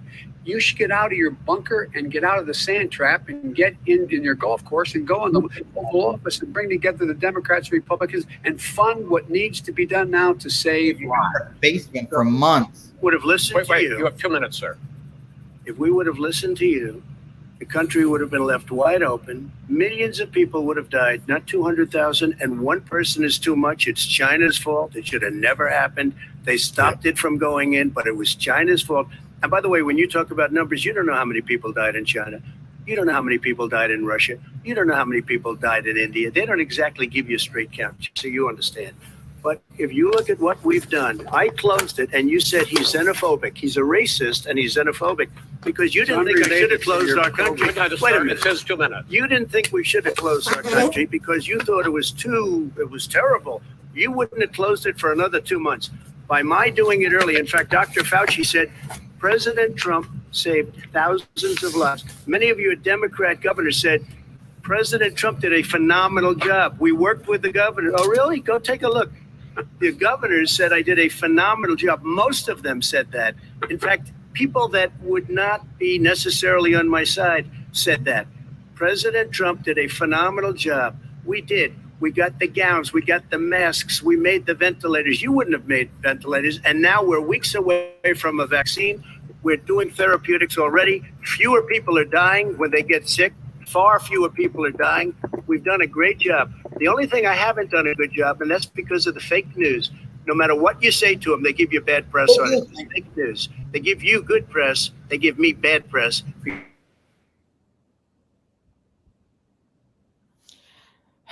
Don't mute yourself. Manny, you can't mute yourself, Manny. You mute yourself. We can't do the feed, Manny. Swine flu, H1N1. You were a disaster. Your own chief of staff said you were a disaster. 14,000 people died, not 200,000. There was no economic recession. Sir, you made a There point. was no recession. You made a point. Let him answer. And there was we didn't shut down the economy. This is his economy he's shut down. The reason it's shut down is because, look, you folks at home, how many of you got up this morning and had an empty chair at the kitchen table because someone died of COVID? How many of you were in a situation where you lost your mom or dad and you couldn't even speak to them? You had to put the phone up so you could, in fact, say goodbye. You would have lost far more people. More people. And you would have been. And by the way, late. his own CDC director says we could lose as many as another 200,000 people between now and the end of the year. And he held up. He said, if we just wear a mask, we can save half those numbers. Just the mask. And by the way, in terms of the whole notion of the vaccine, we're for a vaccine, but I don't trust him at all, nor do you. I know you don't. What we trust is a scientist. You don't trust Dr. Johnson, Pfizer? Okay, by the way, gentlemen, let me move on to questions about the future, because you both have touched on two of the questions I'm going to ask. Focusing on the future first, President Trump, you have repeatedly either contradicted or been at odds with some of your government's own top scientists. The week before, the head of the Centers for Disease Control, Dr. Redfield, said it would be summer before the vaccine would become generally available to the public. You said that he was confused and mistaken. Those were your two words. But Dr. Slaoui, the head of your Operation Warp Speed, has said exactly the same thing. Are they both wrong? Well, I've spoken to the companies, and we can have it a lot sooner. It's a very political thing because people like this would rather make it political than save lives. It is a very political thing. I've spoken to Pfizer, I've spoken to all of the people that you have to speak to. We have great Moderna, Johnson & Johnson, and others. They can go faster than that by a lot. Become very political because the left, or I don't know if I call So them you're left, I don't know suggesting what I that call the head of your Operation Warp Speed, Dr. Slaoui? I disagree with him. Yeah, no, I disagree with both of them. And he didn't say that. He said it could be there, but it could also be much sooner. I had him in my office 2 days ago. He talked about the summer, sir, before it's generally available. Just like He said Dr. it's a Redfield. possibility that we'll have the answer before November 1st. It could I'm also be talking about when after it's that. generally available. Not when Well, it's- we're going to deliver it right away. We have the military all set up logistically. They're all set up. We have our military that delivers soldiers, and they can do 200,000 a day. They're going to be This is delivering the them. same man It's who all told set you up. by Easter this would be gone away. By the warm weather, it'd be gone. Miraculous, like a miracle. By the way, maybe you could inject some bleach in your arm, and that would take care of it. This is the That same was man. said sarcastically. That was- you know that. I- That I- was said sarcastically. And so here's the deal. This man is talking about a vaccine. Every serious company is talking about maybe having a vaccine done by the end of the year. But the distribution of that vaccine will not occur until sometime beginning or the middle of next year to get it out, if we get the vaccine. And pray God we will. Pray God we will. Mr. Vice President, I want to pick up though. You'll have on the that. vaccine I sooner want to than pick that. up on this question though. You say the public can trust the scientists, but they can't trust President Trump. In fact, you said that again tonight. Your running mate, Senator Harris, goes further, saying the public health experts, quote, will be muzzled, will be suppressed.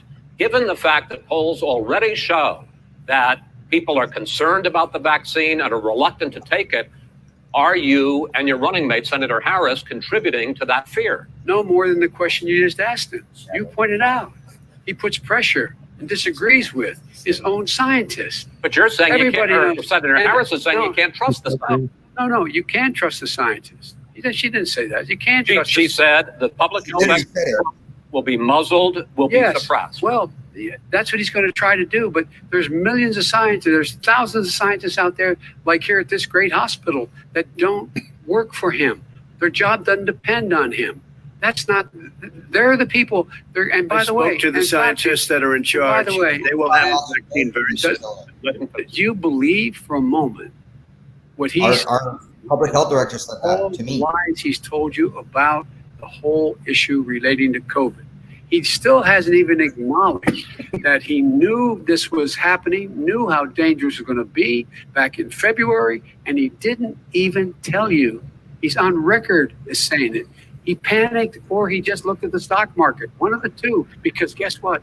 A lot of people die, and a lot more are going to die unless he gets a lot smarter, a lot quicker. So- Mr. President? Did you use the word smart? So you said you went to Delaware State, but you forgot the name of your college. You didn't go to Delaware State. You graduated either the lowest or almost the lowest in your class. Don't ever use the word smart. Go there. Joe walked into that one. Oh, give me a break. Because there's nothing smart about you, Joe. 47 years you've done Well, let's nothing. have this debate. And if you would have had, let me just tell you something, Joe. No, If you would have had the charge of what I was put through, I had to close the greatest economy in the history of our country. And by the way, now it's being built again. See, and We're it's going to going get up to the fast. economy in the next segment, sir. okay. It's going up fast. Okay. Look forward to it. When it comes to how the virus has been handled so far, the two of you have taken very different approaches, and this is going to affect Not very smart, Joe. it's handled going forward by whichever of you ends up becoming the next president. I want to quickly go through several of those. Reopenings. Vice President Biden, you have been much more reluctant than President Trump about reopening the economy and schools. Why, sir? Because we don't have a plan. If I were running, I know what the plan is. You've got to provide these businesses the ability to have the money to be able to reopen with the PPE as well as with the sanitation they need. You have to Tell provide that to them Nancy plastic. Pelosi.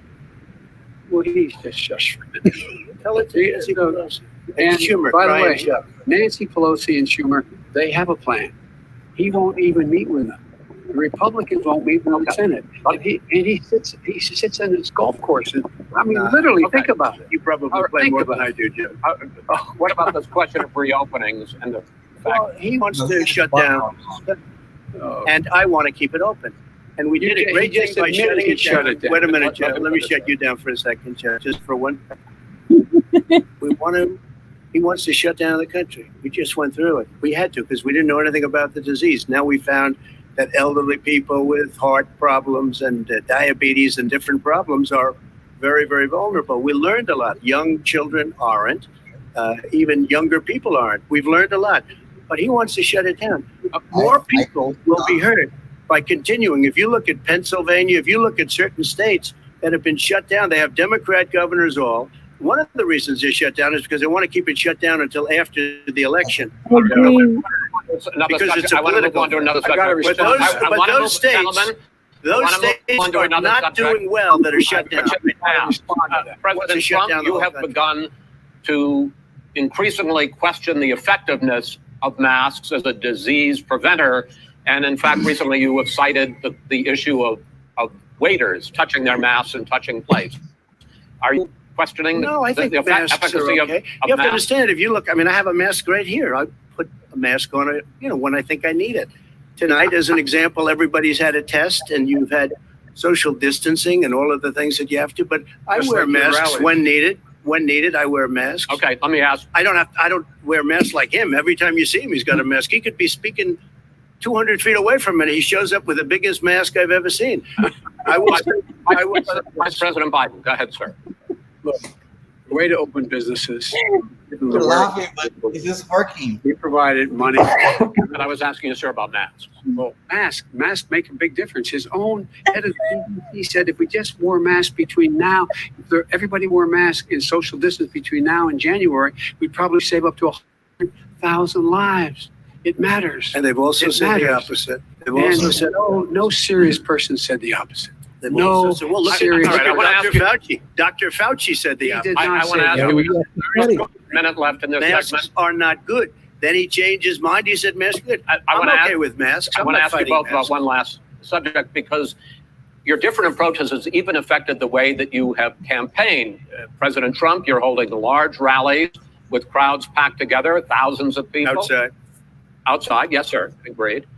Vice President Biden, you are holding much smaller events with Because nobody will show up. people Yes, with. I knew he was gonna say that. Nobody shows up to his rally. All right. In any case, why you holding the big rallies? Why you not? You go first, sir. Because people want to hear what I have to say. I mean, But are you I've not done a worried great about us job spreading as a disease? president, and I'll have 35,000 people show up at airports.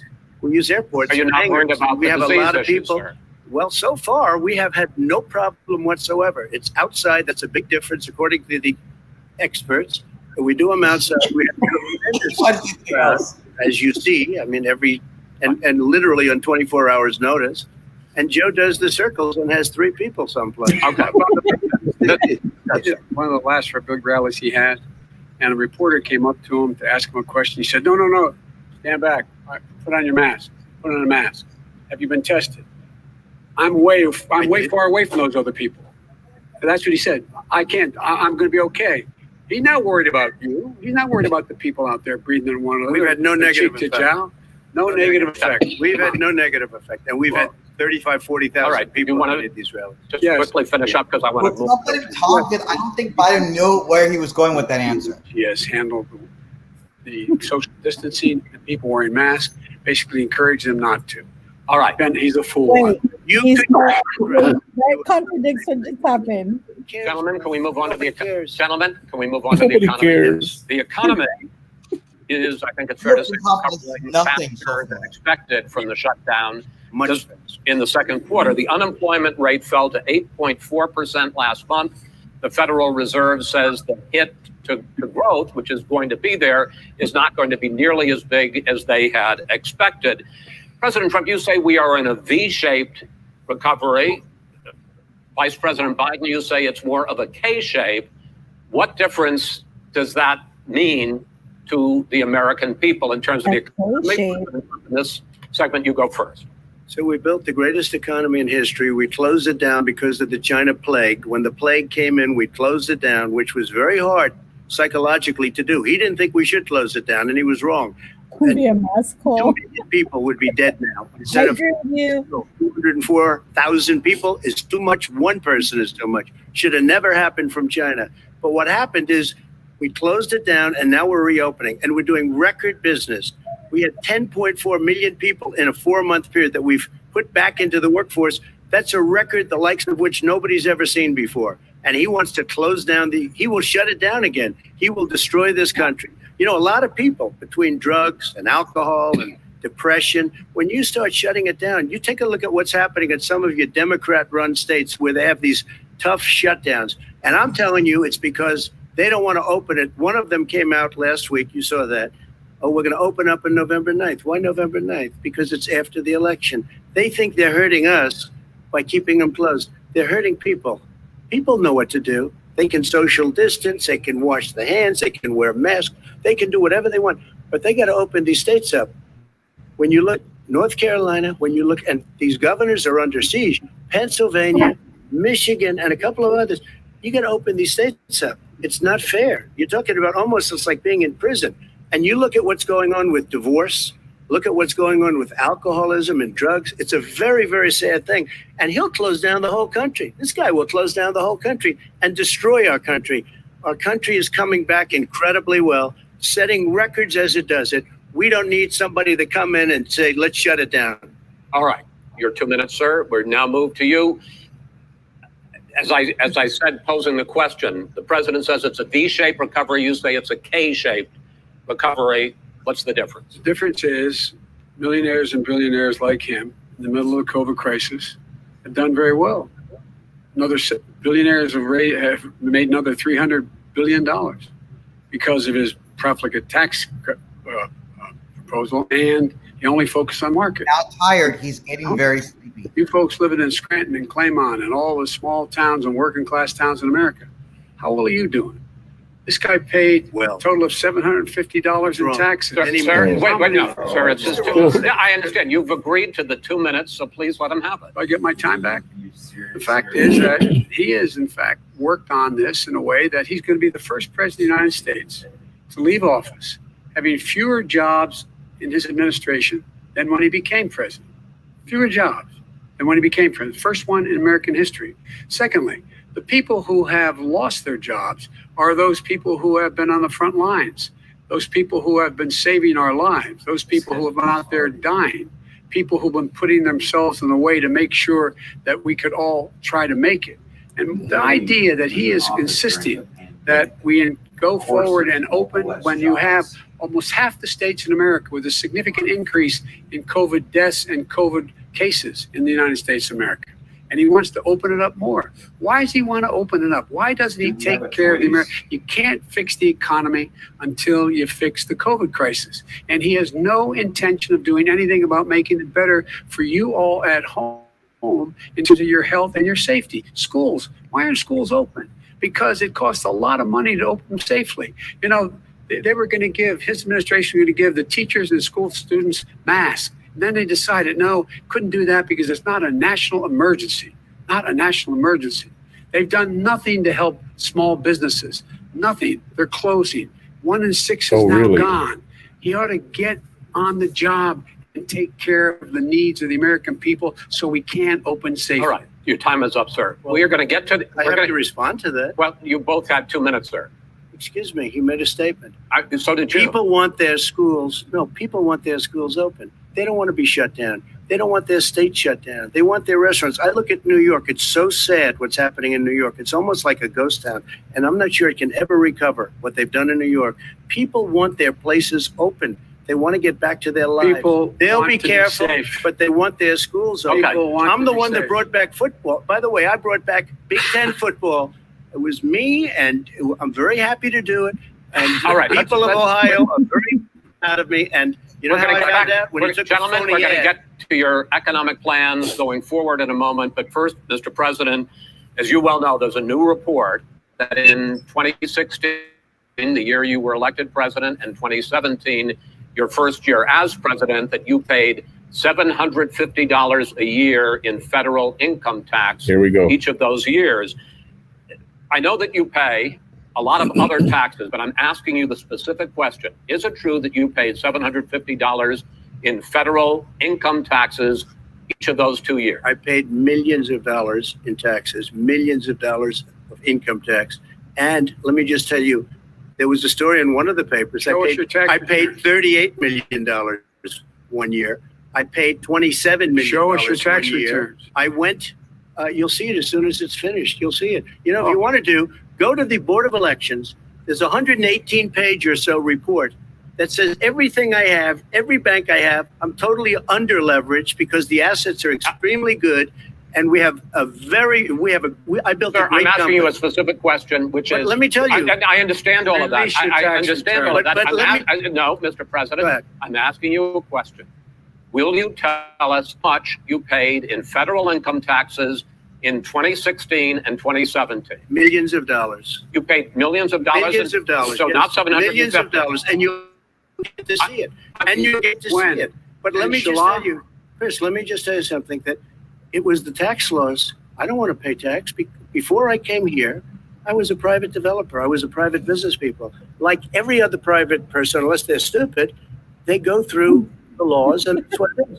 You passed a tax bill that gave us all these privileges for depreciation and for tax credits. We built a building and we get tax credits, like the hotel on Pennsylvania Avenue. You get a massive, which, by the way, was given to me by the Obama administration, if you can believe that. Now, the man got fired right after that happened. But Vice President Biden, you want to respond? Yeah, I do want to respond. Look, the tax code that made him, put him in a position that he pays less tax than a school teacher on the money a school teacher makes. Is because he says he's smart because he can take advantage of the tax code.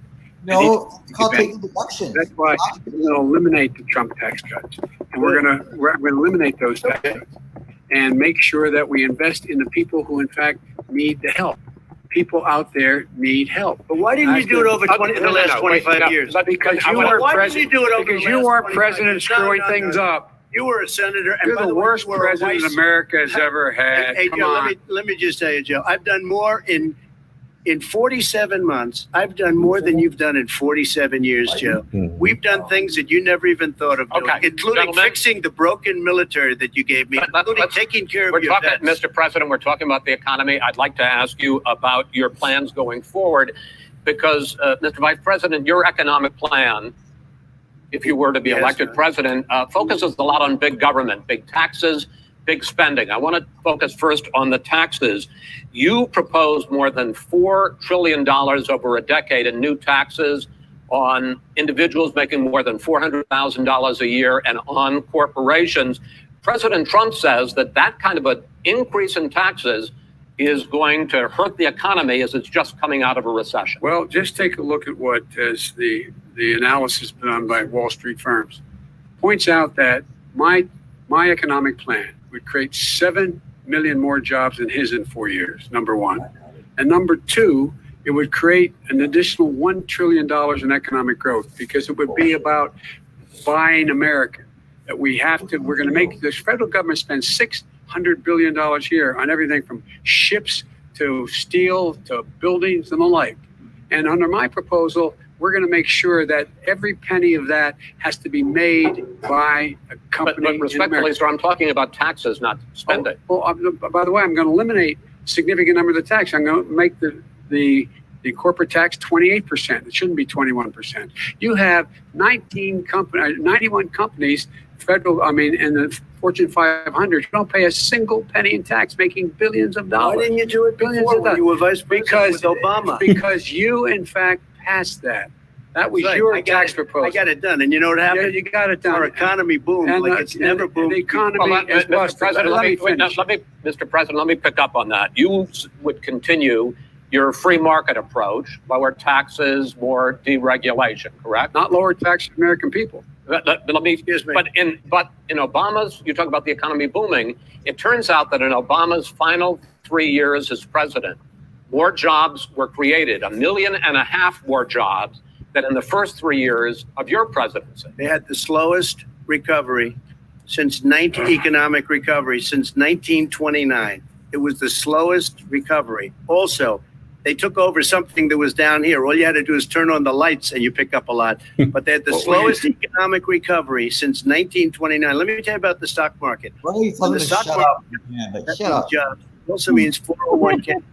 If you got in, if you ever became president with your ideas, you want to terminate my taxes, I'll tell you what, you'll lose half of the companies that have poured in here will leave, and plenty Half of companies that are already here, they'll leave for hardly any other companies places. They will poured in leave, here. and you will have a Have it. depression, the That- likes that- of which you've never seen. Look, Mr. we Vice President. inherited the worst recession short of a depression in American history. I was asked to bring it back. We were able to have an economic recovery that created the jobs you're talking about.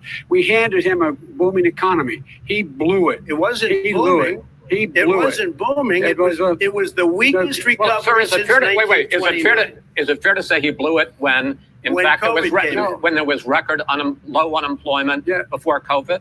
Yeah, but because what he did, even before COVID, manufacturing went in the hole. Manufacturing went in the hole. Excuse number me, one. Chris. Wait, Number two. Chris. Number three.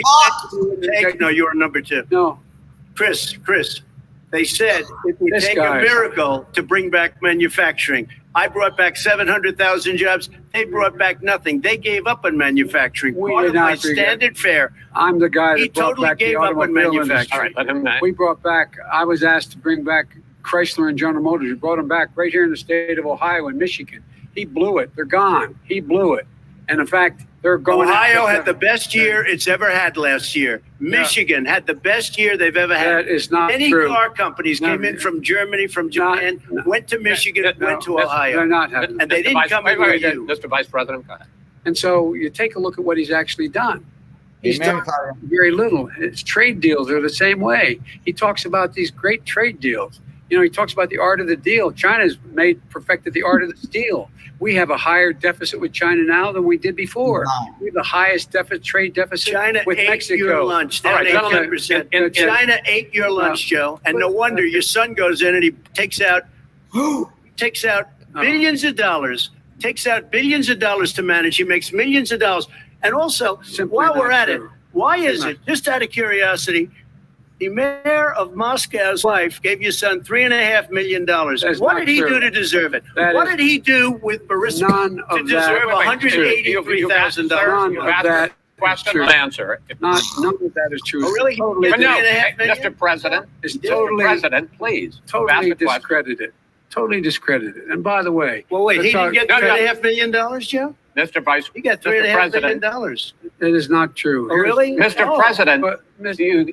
it's an open discussion, please. No, It's a fact. Well, There's, you have raised an issue. Let the been Vice totally President answer. discredited. Did There was a Burisma pay him report. $183,000 a month with no experience in energy? Mr. Look, President, no My job. son did nothing wrong at Burisma. I think he and did. Mr. The only President, guy that let him did answer. Let him answer. because he Confused knows the already. truth. The moderator needs to be quiet. Totally, thoroughly discredited. And you're The correct. media. By everybody. Well, by the media, by our because they refuse to allies, by talk the about it World because they're Bank, embarrassed. Donald, just by everyone has discredited. Matter of Mr. fact, even the people President, who please stop. testified under oath. So let me Under ask you oath. this, And- Joe. No, go ahead, Mr. I'm Every- listening to even you. the People under You got $3.5 He million from testified- Moscow. he testified under oath in his administration. Said, "I did my job and I did it very well. I did Really? it I'd like to know honorably." who they are. Every That's well, the I'll answer. give you the list I'll of the fire people who them. No, testified. no, go ahead, sir. Sure, you've already fired most of them because they did a good Because job. Some people don't Well, do a good here's job. With you, Go they ahead. say You they're get good. wait a minute. You get the final word, Mr. Well, it's hard to get any word in with this clown. Excuse me. This. Hey, let this me person. just say, Joe. No. I'm Mr. President. $3.5 Mr. million, President. Joe. That is simply. Why did he Not true. deserve $3.5 million It from did. Moscow? We want to talk about families and ethics. I don't want to do that. I mean, his family we could talk about all night. His family's My already. family, No, let him- my let- family already lost wrote. a fortune by Good. coming down and helping Go us ahead. with Go ahead, government. sir. And that's Every- such a. they're right that's here. a- Mr. That's President. such Every a great. single one of them lost This a is not Mr. about President. my coming and family or helping his us with family. It's government. about your family. They The didn't American like people. $3.5 million. He doesn't. That's not true. It doesn't want to talk about what you need. You, the American people. It's about you. That's what we're talking about. That's the end of the. We're moving on. It didn't take them. Well, Vice President, no. Can I be honest? It's a very important Try to be question. honest. No, He stood up. No, He stood up. the answer to and the he question is no. Ukraine. No, sir. With $1 billion, if you That get rid is of if you know what, you're- absolutely not Stop. true. You're doing it. You're going to True. gentlemen. I hate to raise my voice, He's but I on see it seems tape. to be. Why should I be different than the two of you? So here's the Got a deal. good point. We have 6 segments. We have ended that segment. We're going to go to the next segment. In that segment, you each are going to have 2 uninterrupted moments. In those 2 interrupted minutes, Mr. President, you can say anything you want. I'm going to ask a question about race, but if you want to answer about something else, go ahead. But I think that the country would be better served if we allowed both people to speak with fewer interruptions. I'm appealing to you, sir, to do that. Well, and him too. Well, frankly, you've been doing more interrupting Well, that's than all he right, has. but he does plenty. Well, less than, sir, less there's than, plenty. no, less than you have. Let's please continue on. The issue of race. Vice President Biden, you say that President Trump's response to the violence in Charlottesville 3 years ago, when he talked about very fine people on both sides, was what directly led you Oh my to God! Back launch to this that. run for president. Oh, yes. President Trump, you have often said that you believe you have done more for Black Americans than any president, with the possible exception of Abraham Lincoln. My question for the two of you is, why should voters trust you rather than your opponent to deal with the race issues facing this country over the next 4 years? Vice President Biden, you go first.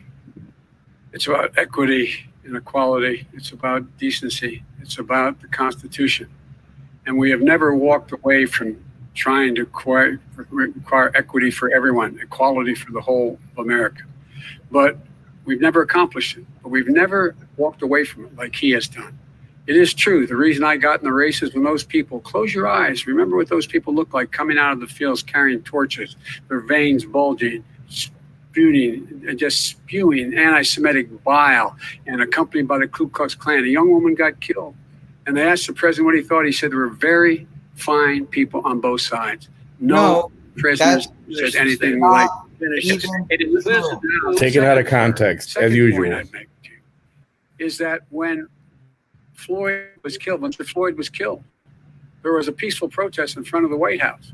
What did he do? He came out of his bunker, had the military use tear gas on him so he could walk across to a church and hold up a Bible. God. And then what happened after that? The bishop of that very church said that it was a disgrace. The general who was with him said all he ever wants to do is divide people, not unite people at all. This is a president who has used everything as a dog whistle to try to generate racist hatred, racist division. Did they ask him This is a man what he who, in would fact, do? You talk about helping African Americans. 1 in 1,000 African Americans has been killed because of the coronavirus. And if he doesn't do something quickly, by the end of the year, 1 in 500 will have been killed. 1 in 500 African Americans. This man is a savior of African Americans. This man cares at all. This man's done virtually nothing. Look, the fact is that you have to look at what he talks about. You have to look at what he did. And what he did has been disastrous for the African American community. So, President Trump, you have 2 minutes. Why should Americans trust you over your opponent to deal with he racism? did a crime bill, 1994, where you call them super predators, African Americans, the super predators, and they've never forgotten it. They've never forgotten it, Joe. No, sir, it's his 2 minutes. So you did that, and they call you a super predator, and I'm letting people out of jail now that you have treated the African American population community, you have treated the Black community about as bad as anybody in this country. You did the 1990, and that's why, if you look at the polls, I'm doing better than any Republican has done in a long time, because they saw what you did. You call them super predators, and you've called them worse than that, because you look back at your testimony over the years, you've called them a lot worse than that. As far as the church is concerned, and as far as the generals are concerned, we just got the support of 250 military leaders and generals, total support. Law enforcement, almost every law enforcement group in the United States. I have Florida, I have Texas, I have Ohio, I have Portland. The sheriff just came out today and he said, I support President Trump, I don't think you have any law enforcement. You can't even say the word law enforcement, because if you say those words, you're going to lose all of your radical left supporters. And why aren't you saying those words, Joe? Why don't you say the words law enforcement? Because you know what? If they called us in Portland, we would put out that fire in a half an hour, but they won't do it because they're run by radical left Democrats. If you look at Chicago, if you look at any place you want to look, Seattle, they heard we were coming in the following day and they put up their hands and we got back Seattle. Minneapolis, we got it back, Joe, because we believe in law and order, but you don't. The top 10 cities and just about the top 40 cities are run by Democrats and in many cases radical left. And they've got you wrapped around their finger, Joe, to a point where you don't want to say anything about law and order. And I'll tell you what, the people of this country want and demand law and order, and you're afraid to even say it. All right. Yes. I want to return to the question of race. Vice President Biden, after the grand jury in the Breonna Taylor case decided not to charge any of the police with homicide, you said it raises the question, quote, whether justice could be equally applied in America. Do you believe that there is a separate but unequal system of justice for blacks in this country? Yes, there is. There's systemic injustice in this country, in education and work and in law enforcement and the way in which it's enforced. But look, the vast majority of police officers are good, decent, honorable men and women. They risk their lives every day to take care of us. But there are some bad apples. And when they occur, when they find them, they have to be sorted out. They have to be held accountable. They have to be held accountable. And what I'm going to do as President of the United States is call together an entire group of people at the White House, well, everything from the civil rights groups to the police officers, the police chiefs, and we're going to work this out. We're going to work this out so we change the way in which we have more transparency in when these things happen. These cops aren't happy to see what happened to George Floyd. These cops aren't happy to see what happened to Breonna Taylor. Most don't like it. But we have to have a system where people are held accountable. And by the way, violence in response is never appropriate. Never appropriate. Peaceful protest is. Violence is never appropriate. All right. What is peaceful protest? Will they run through the middle of the town and burn down your stores and kill people all over the place? That is not peaceful protest. President Trump, I'm not asking. But you say it is. President Trump, I'd like to continue with the issue of race. I promise we're going to get to the issue of law and order in a moment. This month, your administration directed federal agencies to end racial sensitivity training that addresses white privilege or critical race theory. Why did you decide to do that, to end racial sensitivity training? Do you believe that there is systemic racism in this country, sir?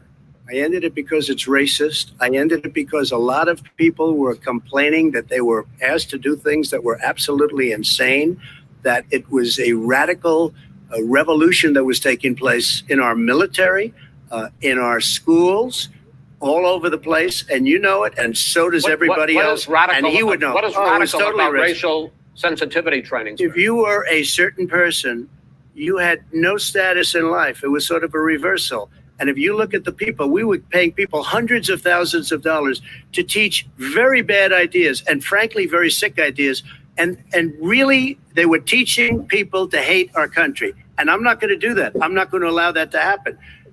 We have to go back to the core values of this country. They were teaching people that our country is a horrible place. It's a racist place. And they were teaching people to hate our country. And I'm not going to allow that to happen. Vice President Biden? Nobody's done that. He's racist. You just don't. Here's the deal. I know a lot more about this. Let him finish. The fact is, I can't get over the fact that Chris Wallace people have to be made aware. allowed to lie. People feel like Yep. what insults them, what is demeaning to them. It's important to people know they don't want to. Many people don't want to hurt other people's feelings, but it makes a big difference. It makes a gigantic difference in the way a child is able to grow up and have a sense of self-esteem. It's a little bit like how this guy and his friends look down on so many people. They look down their nose on people like Irish Catholics like me and grew up in Scranton. They look down on people who don't have money. They look down on people who are of a different faith. They look down on people who are a different color. In fact, we're all Americans. The only way we're going to bring this country together is bring everybody together. There's nothing we cannot do if we do it together. We can take this on and we can defeat racism Vice in America. President, I mean, During the Obama-Biden administration, there was tremendous division. There was hatred. You look at Ferguson, you go to many places. Look at Oakland. Look what happened in Oakland. Look what happened in Baltimore. Look what happened. Frankly, it was more violent than what I'm even seeing now. Oh, my but Lord. the reason is that ridiculous. the Democrats that run these cities don't want to talk like you about law and order. Violent And you crime, still haven't mentioned. violent Are you in crime. favor of law and order? I'm in favor of law. You follow Are you in it, and a little favor bit of law and order? Go ahead. Yes, I'm say in it. favor. you asked a Everybody's in favor question, of let him finish. law and order with justice, where people get treated fairly. And the fact of the matter is, violent crime went down 15% in our administration. All right. It's gone up on his watch. Went down much more he in had- ours. All right, we're now, is you're, president of Mr. the President, you're going United to, States of America. We Mr. were President, breaking every record in the book. Mr. President, you're going to be very happy because And the we're now going to places talk about law and order. Places we had trouble with Democratic cities. That's and exactly those my question. Democratic- There has been a dramatic increase in homicides in America this summer, particularly, and you often blame that on Democratic mayors and Democratic governors, but in fact, there have been equivalent spikes in Republican-led cities like Tulsa and Fort Worth. So the question is this really a party issue?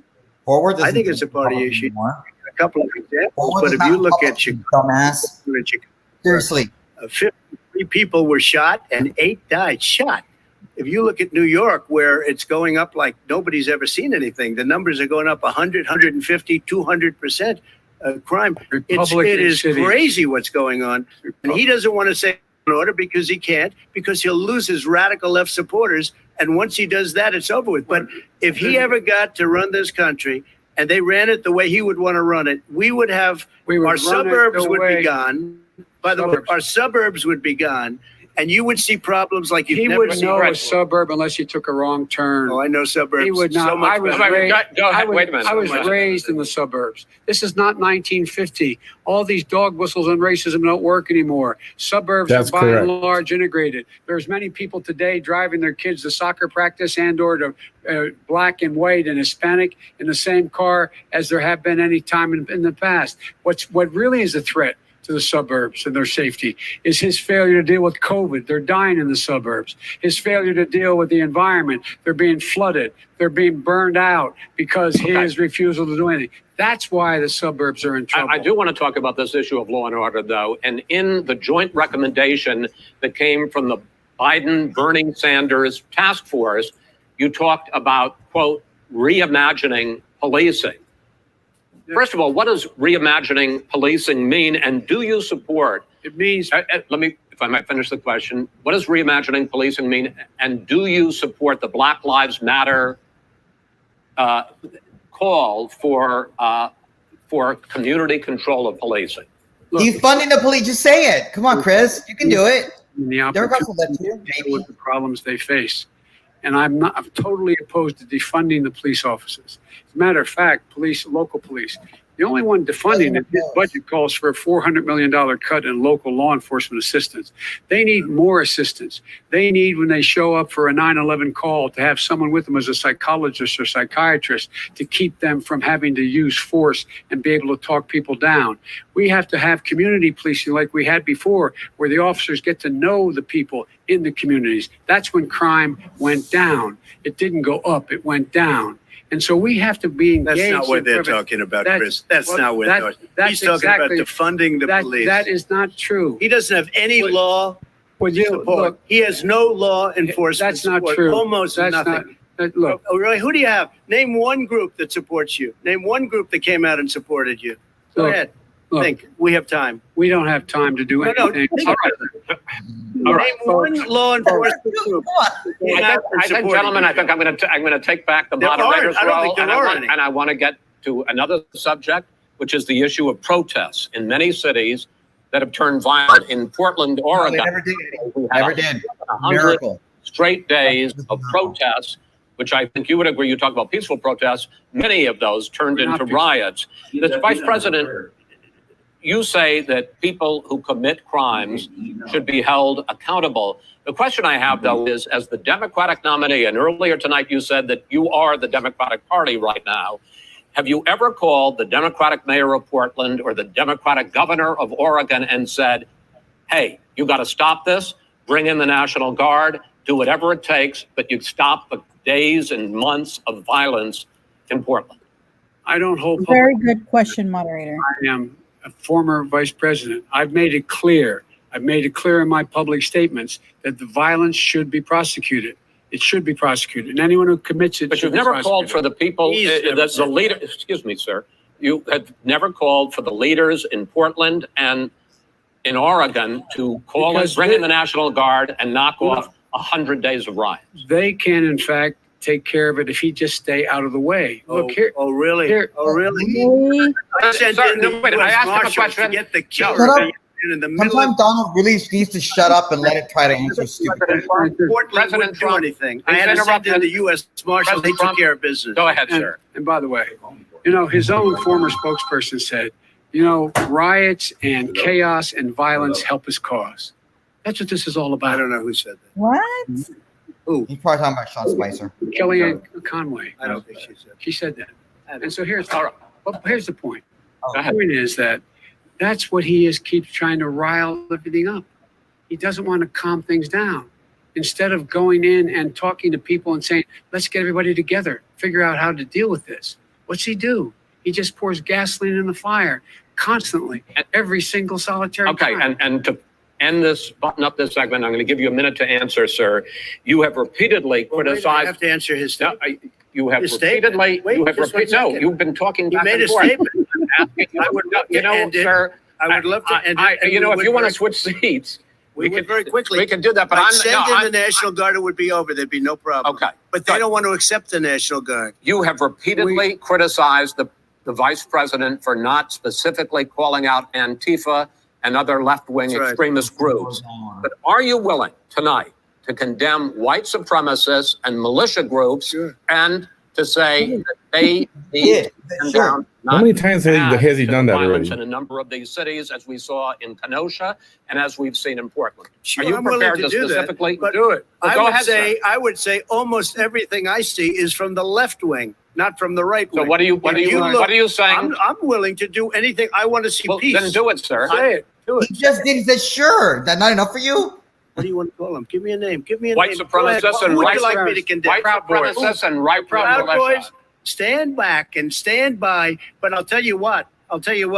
Somebody's got to do something about Antifa and the left, because this is not a right-wing problem. His This own is a left-wing. FBI director. This said is a threat left-wing from problem. white Go ahead, sir. supremacists. Antifa's an idea, not an Oh, organization. you got it. Not militia. Yeah.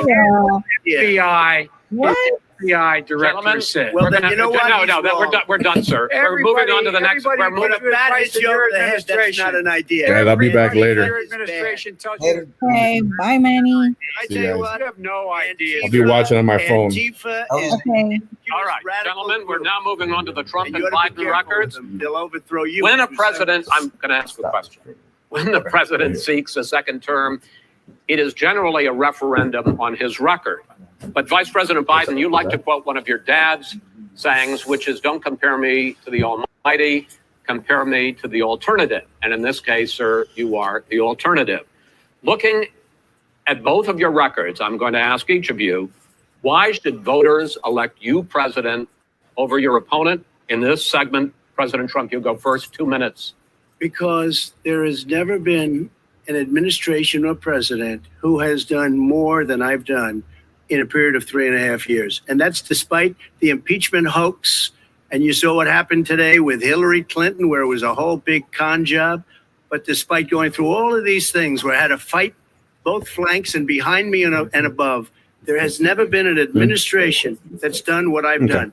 The greatest, before COVID came in, the greatest economy in history, lowest unemployment numbers. Everything was good. Everything was going. And by the way, there was unity going to happen. People were calling me for the first time in years. They were calling and they were saying, it's time maybe. And then what happened? We got hit, but now we're building it back up again. A rebuilding of the military, including Space Force and all of the other things. a fixing of the VA, which was a mess under him. 308,000 people died because they didn't have proper health care. He was a mess.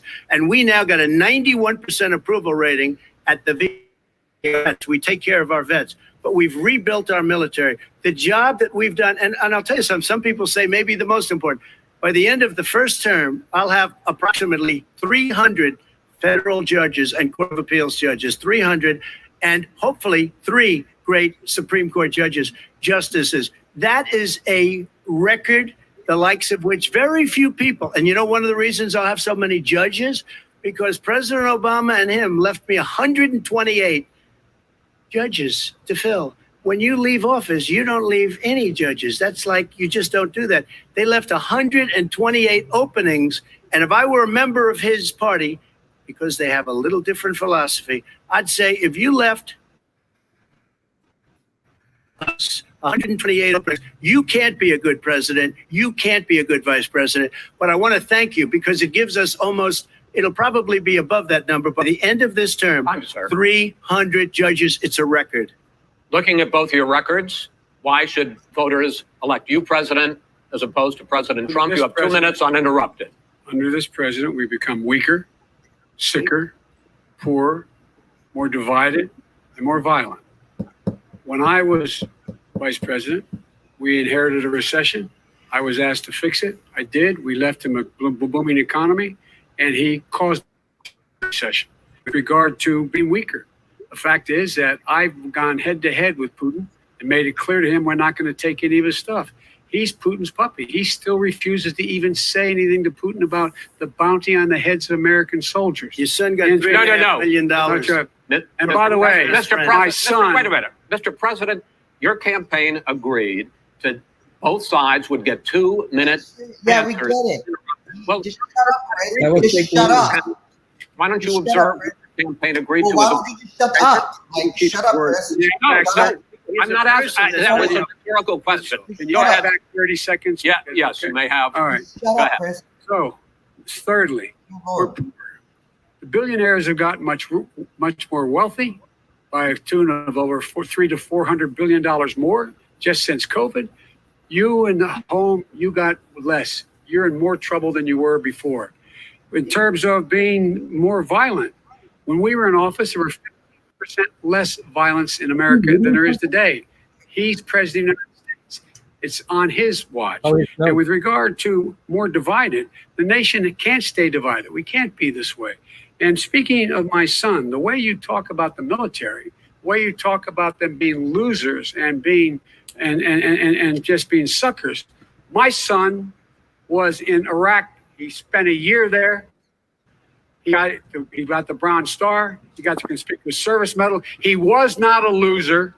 He was a patriot. And the people left behind there were heroes. Really? And I resent. Are you talking about Hunter? Are you talking about Hunter? I'm talking about my son, Bo Biden. You're talking about. I don't know Bo. I know Hunter. Yeah, Hunter got thrown out of the military. He was thrown out, dishonorably discharged. That's not true. It wasn't dishonorably. Cocaine use. And he didn't have a job until you became vice president. And once you became vice president, he made a fortune in Ukraine, in China, in Moscow, that is simply and various not other places. True. My son, and he didn't have a job. My son, like a lot of people we know at home, had a drug problem. He's overtaken it. He's fixed it. He's worked on it. And I'm proud of him. But why was he given tens of millions of dollars? But he wasn't given tens of millions of dollars. That is totally discredited. You've already been totally discredited. We've already been through this. I think the American people would rather hear about more substantial subjects. Well, you know, as the moderator, sir, I'm going to make a judgment call here. $3.5 million from the mayor of Moscow. Let's talk about it. True. That report was credited. Mitt Romney on that committee said it wasn't worth taxpayers' money. That report was written for political reasons. You know, I'd like to talk about climate change. So would I. Okay. The forest fires in the West are raging now. They have burned millions of acres. They have displaced hundreds of thousands of people. Chris is doing a bang-up job, guys. Blame the fires on climate change, Mr. President. You said, I don't think the science knows. Over your 4 years, you have pulled the U.S. out of the Paris Climate Accord. You have rolled back a number of Obama environmental records. What do you believe about the science of climate That's a good change? question. Frankly, And- nobody cares about this, Chris, other than the wacky leftists. I want crystal clean water and air. I want beautiful clean air. We have now the lowest carbon. If you look at our numbers right now, we are doing phenomenally. But I haven't destroyed our businesses. Our businesses aren't put out of commission. If you get the Paris Accord, it was a disaster from our standpoint. And people are actually very happy about what's going on because our businesses are doing well. As far as the fires are concerned, you need forest management in addition to everything else. The forest floors are loaded up with trees, dead trees that are years old, and they're like tinder, and leaves and everything else. You drop a cigarette in there, the whole forest burns down. You've got to have forest management. What do you You've got to have believe? cuts. What do you believe of science of climate change, sir? I believe that we have to do everything we can to have immaculate air, immaculate water, and do whatever else we can that's good. You know, we're planting 1 billion trees, the Billion Tree Project, and it's very Do you exciting for a believe lot of people. that human pollution, greenhouse gas emissions? No. Why does he keep asking questions? Let's shut up and move I think to on. an extent, yes. I think to an extent, yes. But I also think we have to do better management of our forests. Every year, I get the call, California's burning. California's burning. If that was cleaned, if you had forest management, good forest management, you wouldn't be getting those calls. You know, in Europe, they live their forest cities. They're called forest cities. They maintain their forests. They manage their forests. I was with the head of a major country. It's a forest city. He said, sir, we have trees that are far more, they ignite much easier than California. There shouldn't be that problem. I spoke with the governor about it. I'm getting along very well with the governor.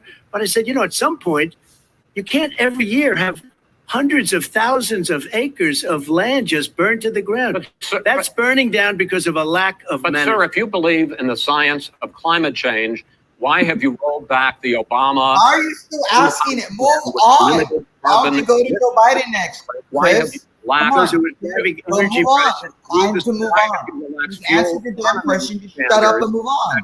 Are going to create more pollution from cars Well, and not trucks. really. Thank Because you. what's Move happening on, is you much stupid less expensive moderator. and Like, it's a move much on. safer car.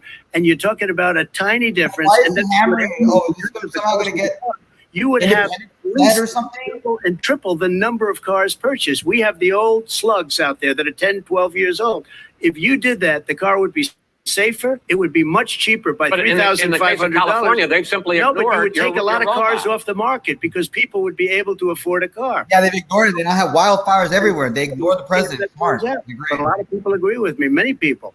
The car has gotten so expensive because they have computers all over the place for an extra little bit Okay. of gasoline. And That's not- and I'm okay with electric cars too. I think I'm all for electric cars. I've given big incentives for electric cars. What they've done in California is just All right. crazy. Vice President Biden, I'd like you to respond to the president's climate And then you change can let him do and I interrupt him. concern. You proposed $2 trillion in green jobs. You talk about new limits, not abolishing, but new limits on fracking, ending the use of fossil fuels to generate electricity by 2035, and zero net emission of greenhouse gases by 2050.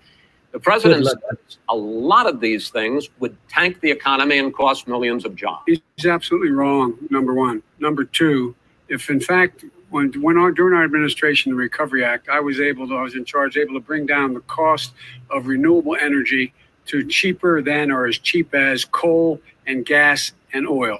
Nobody's going to build another coal-fired plant in America. No one's going to build another oil-fired plant in America. They're going to move to renewable energy, number one.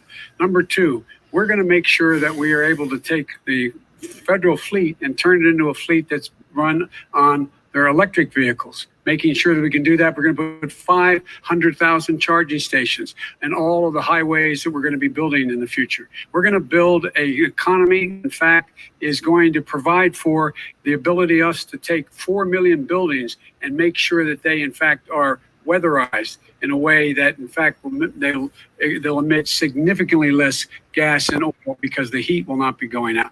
There's so many things that we can do now to create thousands and thousands of jobs. We can get to net zero in terms of energy production by 2035. Not only not costing people jobs, creating jobs, creating millions of good paying jobs, not $15 an hour, but prevailing wage, by having a new infrastructure that is green. And the first thing I will do, I will rejoin the Paris Accord. Join the Paris Accord because with us out of it, look what's happening. It's all falling apart. And talk about someone who has no relationship with foreign policy. Brazil, the rainforests of Brazil are being torn down, are being ripped down. More carbon is absorbed in that rainforest than every bit of carbon that's emitted in the United States. Instead of doing something about that, I would be gathering up and making sure we had the countries of the world coming up with $20 billion and say, here's $20 billion. Stop tearing down the forest. And if you don't, then you're going to have significant economic consequences. What about the argument that President Trump basically says that you have to balance environmental interests and economic interests, and he's drawn his line? Well, he hadn't drawn a line. He still, for example, he wants to make sure that methane's not a problem. You can now emit more methane without it being a problem. Methane. This is a guy who says that you don't have to have mileage standards for automobiles that exist now. This is a guy who says that, well, the fact that it's all true. And here's the deal. Talking about the Green New Deal, and it's not $2 billion or $20 billion, as you said. It's $100 trillion. I'm talking about where they want to rip down buildings and rebuild the building. No, it's the dumbest, most ridiculous. Where airplanes are out of business, where two-car systems are out, where they want to take out the cows too. That's not true either, right? This is a $100 trillion. That's more money than our country could make in 100 years if we're not going the case. All right, let me actually, wait a minute, sir. I actually have studied your plan, and it includes upgrading 4 million buildings, weatherizing 2 million homes over 4 years, building 1.5 million energy efficient homes. So the question becomes, the president is saying, I think some people who support the president would say that sounds like it's going to cost a lot of money and hurt the economy. What it's going to do is going to create thousands and millions of jobs, paying jobs. But let him finish, sir. He doesn't know how to do that. $100 billion. The fact is, it's going to create millions of good paying jobs, and these tax incentives for people to weatherize, which he wants to get rid of. It's going to make the economy much safer. Look how much we're paying now to deal with the hurricanes. By the way, he has an answer for hurricanes. He said maybe we should drop a nuclear weapon on them. They may. I never said that. That's what he did say. You made it up. And here's the deal. You make up. We are going to be in a position where we can create hard, good jobs by making sure the environment is clean and we all are in better shape. We spend billions of dollars now. Billions of dollars on floods, hurricanes, rising seas. We're in real trouble. Look what's happened just in the Midwest with these storms that come through and wipe out entire sections and counties in Iowa. That didn't happen before. They're because of global warming. We make up 15% of the world's problem. We, in fact, but the rest of the world, we've got to get them to come along. That's why we have to get back into the Paris Accord. All right, gentlemen. Wait a minute, Chris. So why didn't he do it for 47 years? You were vice president. Why didn't you get the world? China sends up real dirt into the air. Russia does. India does. They all do. We're supposed to be good. And by the way, he made a couple of statements. The Green New Deal is $100 trillion. That is not not $20 my billion. plan. That's the Green New you want to rebuild everything. If he made a statement about the military. He said I said something about the military. He and his friends made it up, and then they went with it. I never said it. Okay. That is what not he true. did is he You're done in said this segment. he called Mr. the Vice military President, bastards. I And he did said not it on say tape. He said Mr. stupid bastards. He sir, said it. stop. I would never I say would that. play Stop. it. Play it. Go ahead.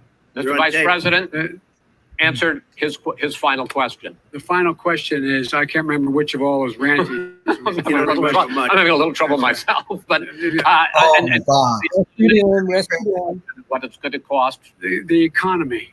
I mean, the Green New Deal and the idea of what you're. No, the question was, you mentioned the stupid bastards there. Will pay for itself as we move forward. You're not going to build plants that, in fact, are great polluting plants. But do you We're going to support build the Green New Deal? Pardon me? You support that? No, I don't support the Green Oh, New Deal. you don't? Oh, well, that's a big thing. Oh, You just lost the radical left. I I support Oh, you the don't? Biden plan that I put forward. Okay. The Biden plan, which is different than what he calls the radical Green New Deal. All right, gentlemen, final segment, election integrity. As we meet tonight, millions of Americans are receiving mail-in ballots or going to vote early. How confident should we be that this will be a fair election? And what are you prepared to do over the next 5+ weeks? Because it'll not only be to election day, but also counting some ballots, mail-in ballots after election day. What are you prepared to do to reassure the American people that the next president will be the legitimate winner of this election? In this final segment, Mr. Vice President, you first. Prepared to let people vote. They should go to iwillvote.com. Decide how they're going to vote, when they're going to vote, and what means by which they're going to vote. His own Homeland Security Director, and as well as the FBI Director, says there is no evidence at all that mail-in ballots are a source of being manipulated and cheating. They said that. The fact is that there are going to be millions of people because of COVID that are going to be voting by mail-in ballots, like he does, by the way. He sits behind the Resolute desk and sends his ballot to Florida, number one. Number two, we're going to make sure that those people who want to vote in person are able to vote because enough poll watchers are there to make sure they can socially distance. The polls are open on time, and the polls stay open until the votes are counted.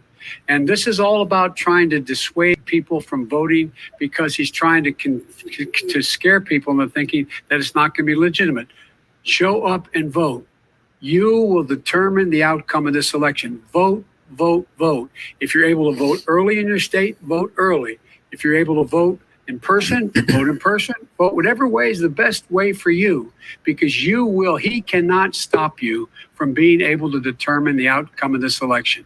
And in terms of whether or not when the votes are counted, and they're all counted, that will be accepted. If I win, that will be accepted. If I lose, that'll be accepted. But by the way, if in fact he says he's not sure what he's going to accept, well, let me tell you something. It doesn't matter, because if we get the votes, it's going to be all over. He's going to go. He can't stay in power. It won't happen. It won't happen. So vote. Just make sure you understand you have it in your control to determine what this country is going to look like the next 4 years. Is it going to change? Or you get 4 more years of these lies? Mr. President, 2 minutes. So when I listened to Joe talking about a transition, there's been no transition from when I won. I won that election. And if you look at crooked Hillary Clinton, if you look at all of the different people, there was no transition because they came after me trying to do a coup. They came after me spying on my campaign. They started from the day I won and even before I won, from the day I came down the escalator with our first lady. They were a disaster. They were a disgrace to our country. And we've caught them. We've caught them all. We've got it all on tape. We've caught them all. And by the way, you gave the idea for the Logan Act against General Flynn. You better take a look at that, because we caught you in a sense. And President Obama was sitting in the office. He knew about it too. So don't tell me about a free transition. As far as the ballots are concerned, it's a disaster. A solicited ballot, okay, solicited is okay. You're soliciting, you're asking, they send it back, you send it back. I did that. If you have an unsolicited, they're sending millions of ballots all over the country. There's fraud. They found them in creeks. They found some with the name Trump just happened to have the name Trump backstage the other day in a waste paper basket. They're being sent all over the place. They sent 2 in a Democrat area. They sent out 1,000 ballots. Everybody got 2 ballots. This is going to be a fraud like you've never seen. The other thing, it's nice on November 3rd, you're watching and you see who won the election. And I think we're going to do well because people are really happy with the job we've done. But you know what? We won't know. We might not know for months, because these ballots are going to be all over. Take a look at what happened in Manhattan. Take a look at what happened in New Jersey. Take a look at what happened in Virginia and other places. They're not losing 2%, 1%, which, by the way, is too much. An election could be won or lost with that. They're losing 30 and 40%. It's a fraud, and it's a shame. And can you imagine where they say you have to have your ballot in by November 10th? November 10th. That means that's 7 days after the election, in theory, should have been announced. Okay. We have major states with that. Sir, all run by 2 minutes Democrats. is 2 minutes. All run by Democrats. It's President a fraud. Trump. It's a rigged election. You're going to be able to. No, You have because I been brought charging for Brandon months there that and- mail-in balloting is going to be a disaster. You say it's rigged, Yeah. that it's going to lead Yeah. to fraud.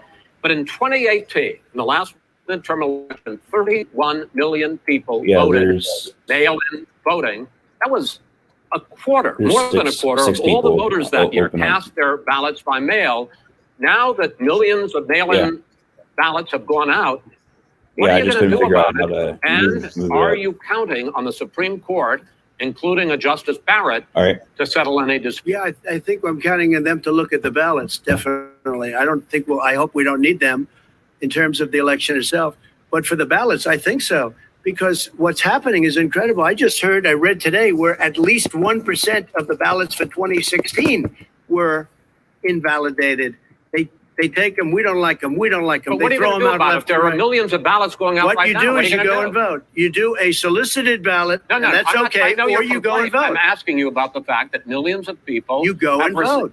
You go and No, vote. but what I'm saying is, what are you going to do about the fact that millions of people? You either do, Chris, a solicited ballot where you're sending it in, they're sending it back, and you're sending. They have mailmen with lots of it. Did you see what's going on? Take a look at West Virginia. Mailmen selling the ballots.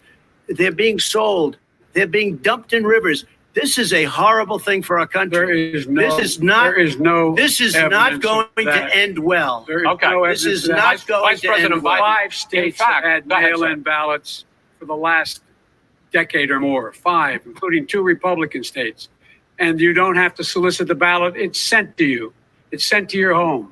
What they're saying is that it has to be a postmark by election day. If it doesn't get in till the 7th, 8th, 9th, it still should be counted. He's just afraid of counting the votes because he knows You're what the wrong. outcome You're is. wrong. No, I want to votes. continue with you on I this, love Vice counting the President votes. Biden. Chris, he's so wrong when he makes a statement like that. Excuse me, Vice President Biden. The biggest problem, in fact, over the years with mail-in voting has not been fraud historically. It has been that sizable numbers, sometimes hundreds of thousands of ballots are thrown out because they have not been properly filled out, or there is some other irregularity, or they missed the deadline. So the question I have is, are you concerned that the Supreme Court with a Justice Barrett will settle any dispute? I'm concerned that any court would settle this because here's the deal. When Way you to go. when you get a ballot and you fill it out, you're supposed to have an affidavit. If you didn't know, you have someone say that this is me. You should be able to, if in fact you can verify that's you before the ballot is thrown out, that's sufficient to be able to count the ballot because someone made a mistake and not dotting the correct I. Who they voted for, testify, say who they voted for, say it's you. That is totally legitimate. All right. Excuse me, when you have 80 million ballots, Gentlemen, I have a final Senate question. and swamping the system, you know it can't be done. You know it can't, and already All there's right. been So now, fraud. Mail This service final- delivers wait a minute, gentlemen. And the 185 final million question pieces of mail a is: day. in 8 ballots. states, we can keep talking. It's In a- 8 it's a states, disgrace. election workers are prohibited, currently by law, 8 states, from even beginning to process ballots, even take them out of the envelopes and Yes. flatten them until election day. That means that it's likely, because there's going to be a huge increase in mail-in balloting, that we are not going to know on election night who the winner is, that it could be days, it could be weeks, Could be months. until we find out who the new president is. So first for you, sir, finally for the vice president, I hope neither of you will interrupt the other.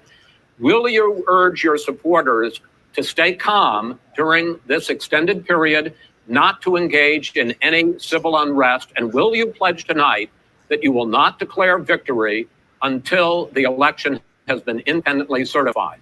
President Trump, you I'm go first. urging my supporters to go into the polls and watch very carefully, because that's what has to happen. I am urging them to do it. As you know, today there was a big problem. In Philadelphia, they went in to watch. They're called poll watchers, a very safe, very nice thing. They were thrown out. They weren't allowed to watch. You know why? Because bad things happen in Philadelphia, bad things. And I am urging my people. I hope it's going to be a fair election. If it's a fair You're urging election, them what? I am 100% on board. But if I see tens of thousands of ballots being manipulated, I can't go along with that. And I'll tell And you what what, does that from mean, a not common go along? sense, Does that mean I'll you're going tell to you tell what your it means. people to take to It the means you street? have a fraudulent election. You're what sending are you out gonna do? 80 And million what would you ballots. do about that? They're not equipped to. These people aren't equipped to handle it. Number one. Number two, Okay. they cheat. They cheat. Hey, they found ballots in a paper basket 3 days ago, and they all had the name All right. military ballots. They were military. They all had the name Trump on them. Vice President You think Biden, that's good? Vice President Biden, final question for you. Will you urge your supporters to stay calm while the vote is counted, and will you pledge not to declare victory until the election is independently certified? Yes, here's the deal. They count the ballots, as you pointed out. Some of these ballots in some states can't even be opened until election day. And if there's thousands of ballots, it's going to take time to do it. And by the way, our military, they've been voting by ballots since at the end of the Civil War, in effect. And that's what's going to happen. Why was it not? Why is it for them somehow not fraudulent? It's the same process. It's honest. No one has established at all that there is fraud related to mail-in ballots. That somehow it's a fraudulent process. It's already been established. Take Take a look at Carolyn Maloney's race. I asked you had an opportunity Look to at Carolyn respond. Monroe. Go ahead. They have no idea what Vice happened. President Biden, go ahead. He has no idea what he's talking about. Here's the deal. The fact is, I will accept it, and he will too. You know why? Because once the winner is declared, after all the ballots are counted, all the votes are counted, that'll be the end of it. That'll be the end of it. And if it's me, in fact, fine. If it's not me, I'll support the outcome, and I'll be a president not just for the Democrats. I'll be a president for Democrats and Republicans. And this guy, I want to in see an fact, honest Okay, ballot count. gentlemen, you say that's the end of it? This is the I end wanna of this see an debate? honest ballot count. We're And I going to think leave he it does there. too. To be continued as in more debates as we go on. President Trump, Vice President Biden, it's been an interesting hour and a half. I want to thank you both for participating in the first of 3 debates that you have agreed to engage in. We want to thank Case Western Reserve University and the Cleveland Clinic for hosting this event. The next debate, sponsored by the Commission on Presidential Debates, will be 1 week from tomorrow, October 7th, at the University of Utah in Salt Lake City. The 2 vice presidential nominees, Vice President Mike Pence and Senator Kamala Harris, will debate at 9 p.m. Eastern that night. We hope you watch. Until then, thank you and good night. There you go, guys. You can close it if you want to, Brandon. We have 2 Brandons. Oh, there you go, Brandon. Man, that's not Manny. That's Brandon. Hi, say everybody. Hey, hi to Brandon for us. That Brandon. Hi, Brandon.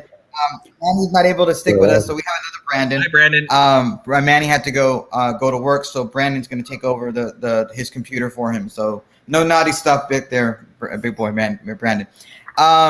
So guys, we're going to be here probably till about 11 o'clock or so.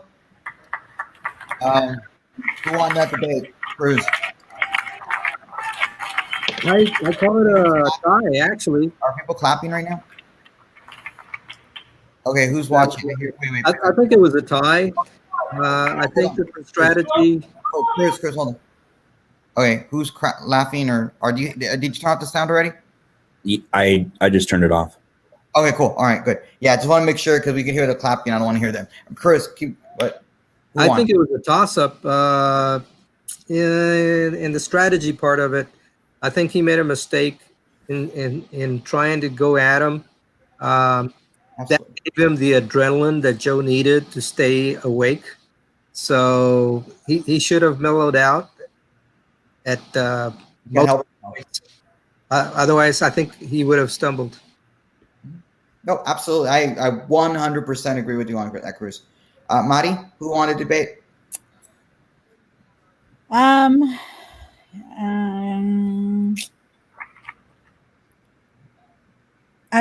not going to say that I love Trump, but I'm going to say that he had to win this one.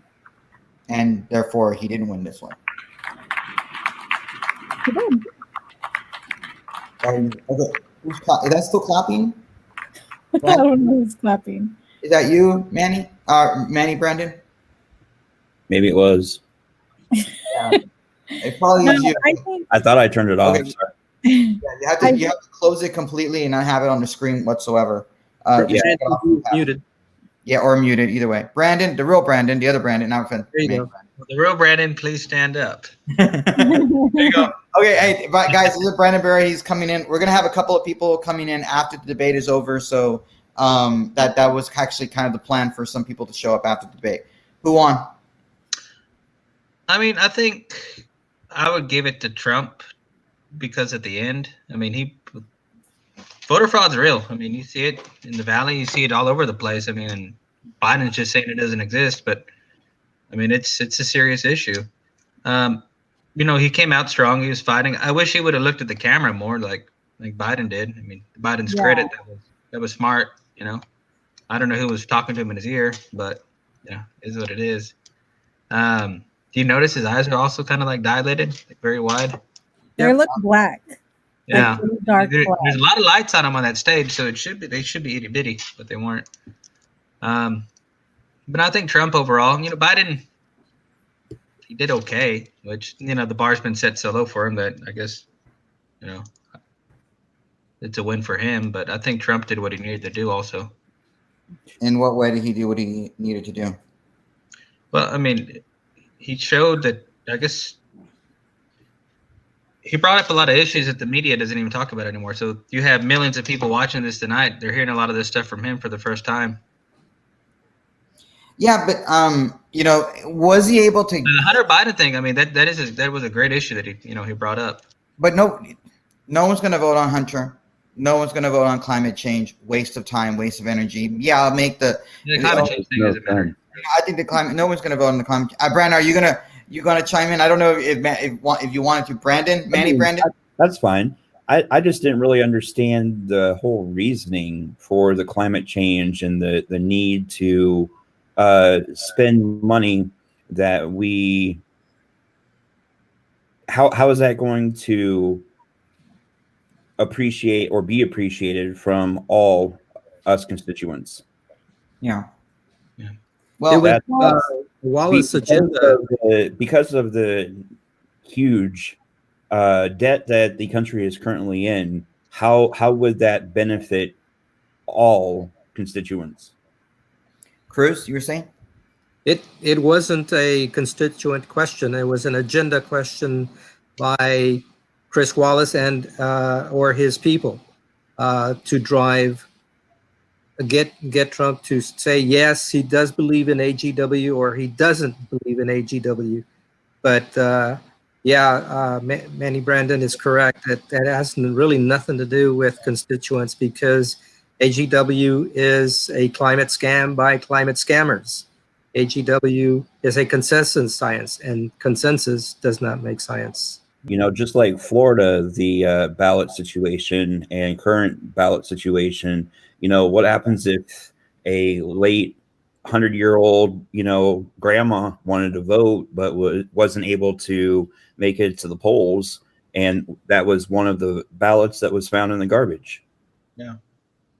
I'm messaging Dylan. He wants to, I thought I had already sent him. What happens if you just have a bunch of fake ballots or whatever, and you wait and see what the results are and figure out how many votes you need, and then you just forge the postmark. I mean, it's not impossible to do those things. Well, I wanted to go back on the Duval County on it.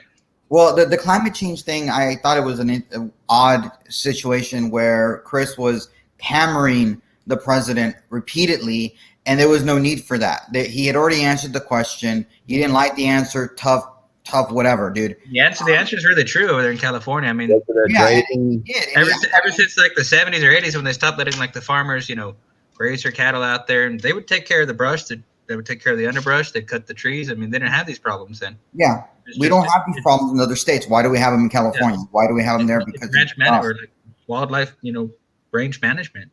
Yeah, but what troubles me is, I think, I'll answer the question of whether who won a debate. I think Biden won a debate, and it's simply because I think Trump blew it. I think Trump blew this ability. I think the whole idea of going after him, hammering was great, but like you said, Cruz, it allowed the opportunity for Biden to get mad and get angry because you can live off of adrenaline long enough. I don't care how old you are, unless he was trying to cause a heart attack on him, it wasn't going to work.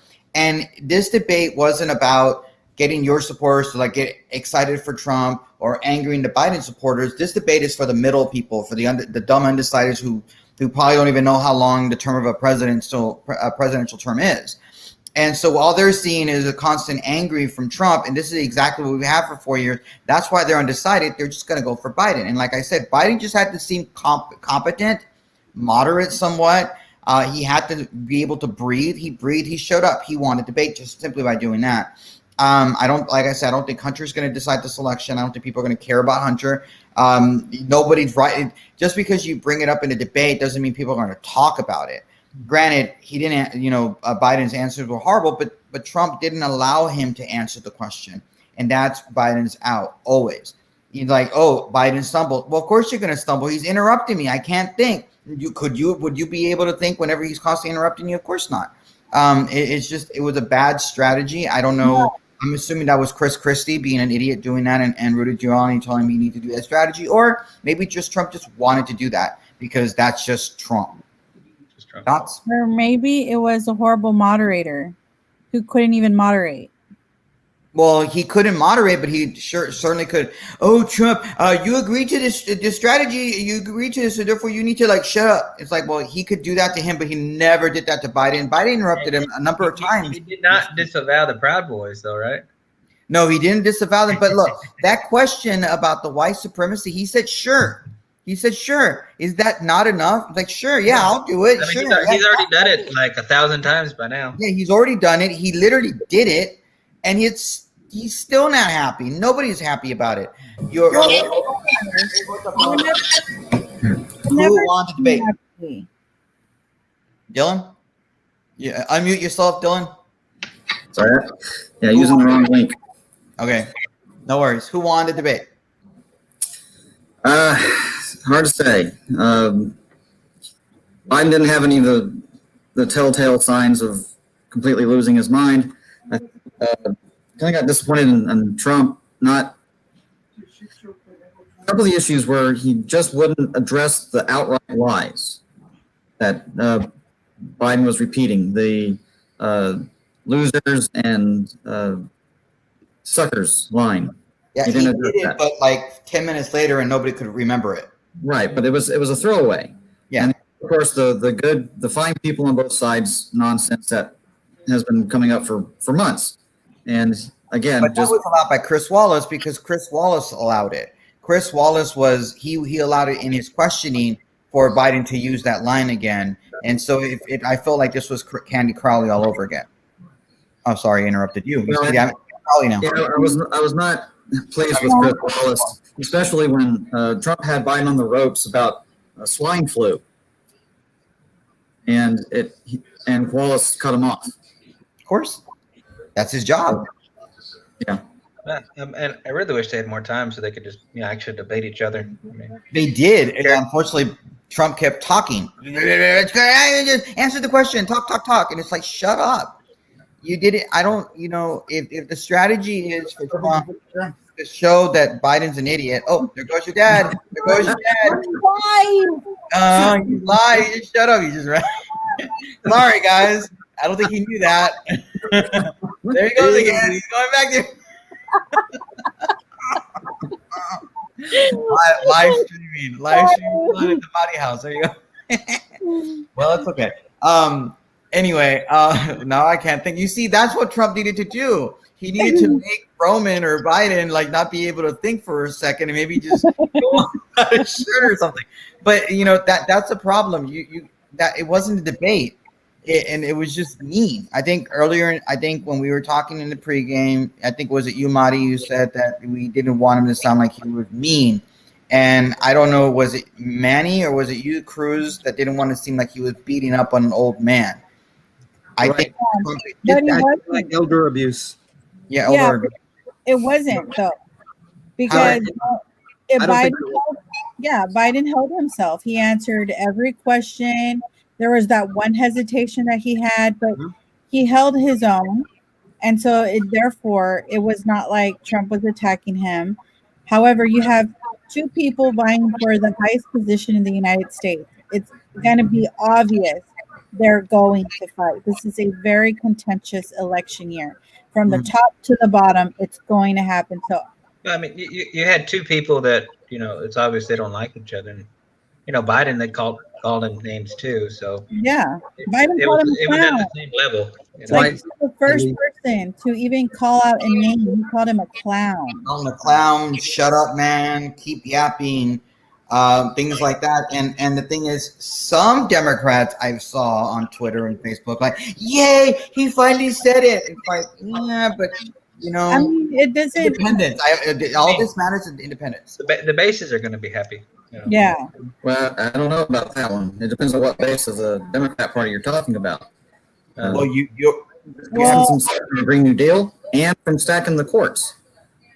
Oh yeah, he refused to answer that question, and that was a problem with Biden. And some of those things, like that issue, is one of those things that Trump should have like answered the question, dude. Answer it. He won't answer it. No, Chris, let him answer the question. He hasn't answered it, but yet when Trump, when Trump didn't want to answer the question about climate change, there goes Chris. Got to answer it. Answer it. Come on, I'm going to answer like 300 times. Come on, give me a break.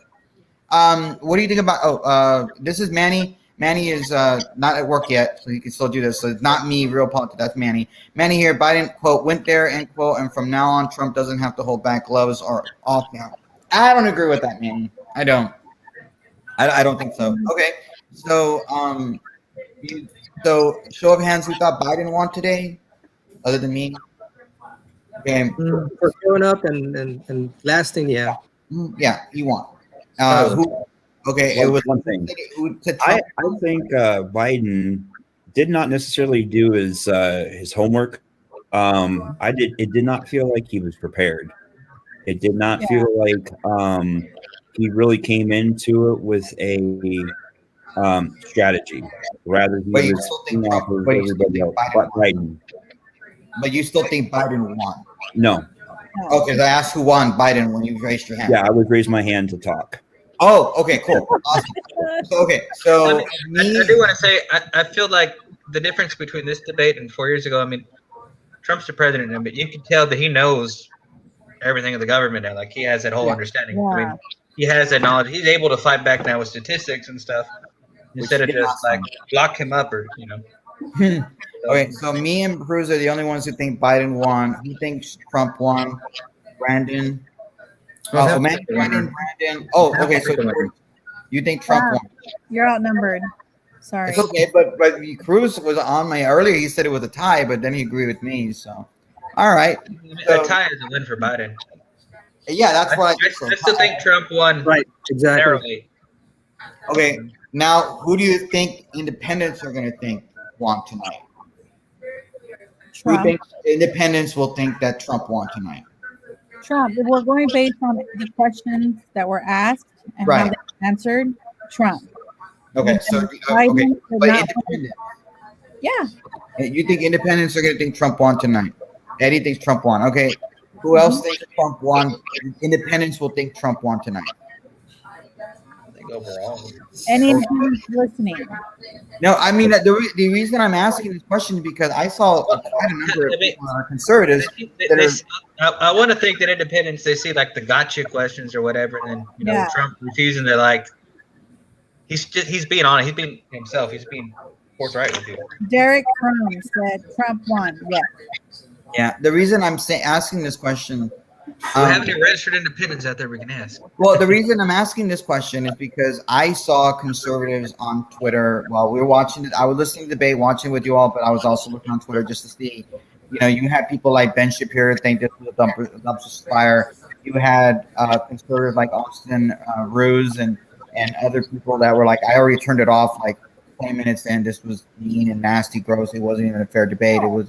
But remember what I said earlier, though, that it's the delivery and the message, and that's gonna go to individuals who really care with what's gonna be said, the substance of it. Those individuals are probably wanting to hear that, so they prefer that over what we actually saw, which I agree with that. But ultimately, I can balance all of that out, and in the end, Trump was strong. He was forceful. He was like, this is what it was. This is how it is. He didn't hold back, and he just kept pushing forward.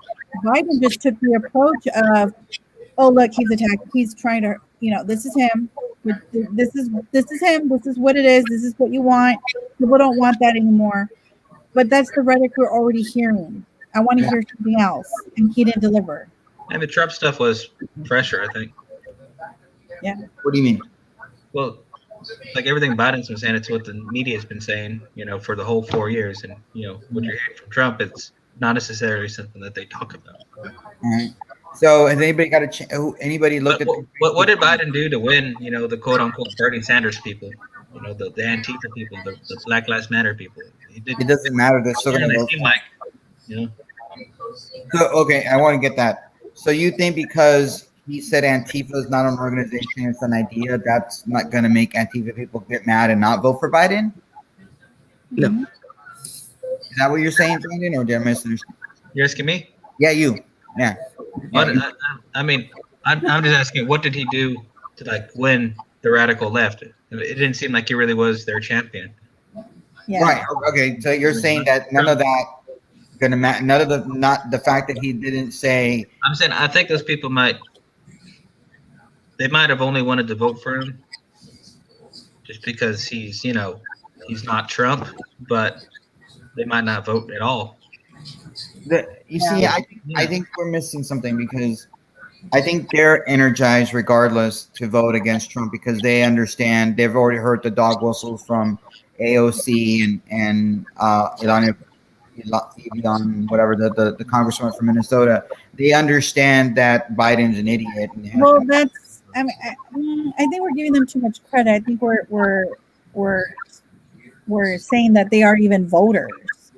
No, I think they are going to come out to vote, and the reason I believe that is you can look at the excitement tonight. Even though there was a presidential debate tonight, there was an election that happened in Senatorial District 30, I believe it was 30, where they had 6 candidates. This is in North Texas. This is in the DFW area. It was Shelley Luther, Drew Springer, and a few other people, and there were over 65,000 people that voted in this particular race at the end of September.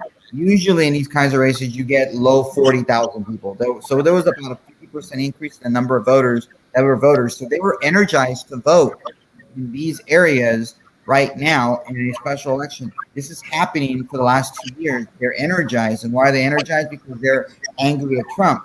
Or am I completely missing it and thinking, no, this isn't just angry at Trump. Trump has just energized his base enough that they're coming out. So for the 30th? What? I mean, there was only one Democrat on that ticket out of all those, and he only got 21% of the vote. I thought it was like 25% of the vote, but I'm looking at the Secretary of State's website. It says he had 21% of the vote with 13,493 out of the 68,807. So everybody else on that ticket was Republican. Yeah. Okay. But that's a lot of people. But, So it's not a lot of Democrats, I guess. I mean, 79 versus 21. Yeah. Well, I mean, it's just odd. I don't know what that seat normally is. But, yeah, it's a Republican seat normally. I was kind of surprised that it was 30, as close as it was for Shelley and for Drew. I was a little bit surprised by that. But regardless, so do you think that? So Dylan, do you think that the Democrats are going to be energized after tonight to come out to vote for him or for Biden? Well, I think Eddie De Los Santos kind of nailed it here. He didn't talk about a single thing he would do. Yeah, I didn't hear any plans. I hear about what's not in his plan. So we're going to just ditch the Green New Deal, which was AOC's illegitimate love child, $100 trillion fiasco. And of course, it would be great if we all had fact checkers because that's the price tag that goes along with that. Right. And Biden is like, no, that's everything, especially with Hunter. No, that's been debunked. That's been discredited. Yeah, discredited by nobody. Usually because the media won't talk about it. Do you think they'll be forced to talk about it now? I just don't see how Biden. He's been completely absent from the campaign trail. There is for him no campaign trail. There's no excitement. He has a car parade with 4 vehicles in it. 2 people that will show up to his rallies. or whatever you want to call them. So I just don't see where this. Yeah, let's gin up the base and go vote for this guy. He's retreating on all fronts and hoping that the media will carry the day. That's really all. Just the fact that Trump bought up that Biden has done nothing for it, it should be enough for people to vote for Trump. I mean, some of those are throwaways. I don't know if that's going to be enough because it wasn't a normal debate between two people, as you would think. I agree with. I still go back to what Cruz said. We didn't lull Biden to sleep. There were a couple of times I thought, okay, it's coming. He's going to go stupid, and then he just woke up for whatever reason. The adrenaline hit him. Cruz, He woke up 2 hours ago. You remember that what happened tonight as far as the way Biden did his strategy was a known factor. He did the same thing with Ryan. Ryan was there to discuss facts and policy, and Biden did the same thing he did tonight: deflect and blame the other party or the other person, or Trump in this case, for the shortcomings of the nation. He didn't come out and answer the questions. But that was his strategy. Yeah. And so you think he was successful in that strategy? Yes, he was. Yeah, because again, a lot of this stuff is going to be decided on the clips that are coming afterwards and what the media is going to say. But we already know what the media is going to say. They're all going to say Biden won regardless. It was already pre-written. They don't need to look at it. They're just now they're saying, I saw on Twitter, Joe Scarborough, Larry Sabato from the I guess was saying you had John Meacham, who was a historian, is like, oh, this was the most horrible night in the presidency for somebody, and I'm just like, and Ben Shapiro rightly said, you had Woodrow Wilson's show Birth of a Nation. I mean, there were a lot of other incidences in American presidential history that were a lot worse than what happened tonight in a debate. Nobody died because of this debate. Regardless, Eddie said we heard he wasn't an elected official and therefore shouldn't make a statement about Portland and Oregon government officials quelling the riots. No, that's actually a good point. You know, the whole law and order thing I think might have worked. Do you think the law and order worked, Brandon? Yeah. I think so. I mean, I'd like to definitely keep it that way, just keeping him from not being an elected official.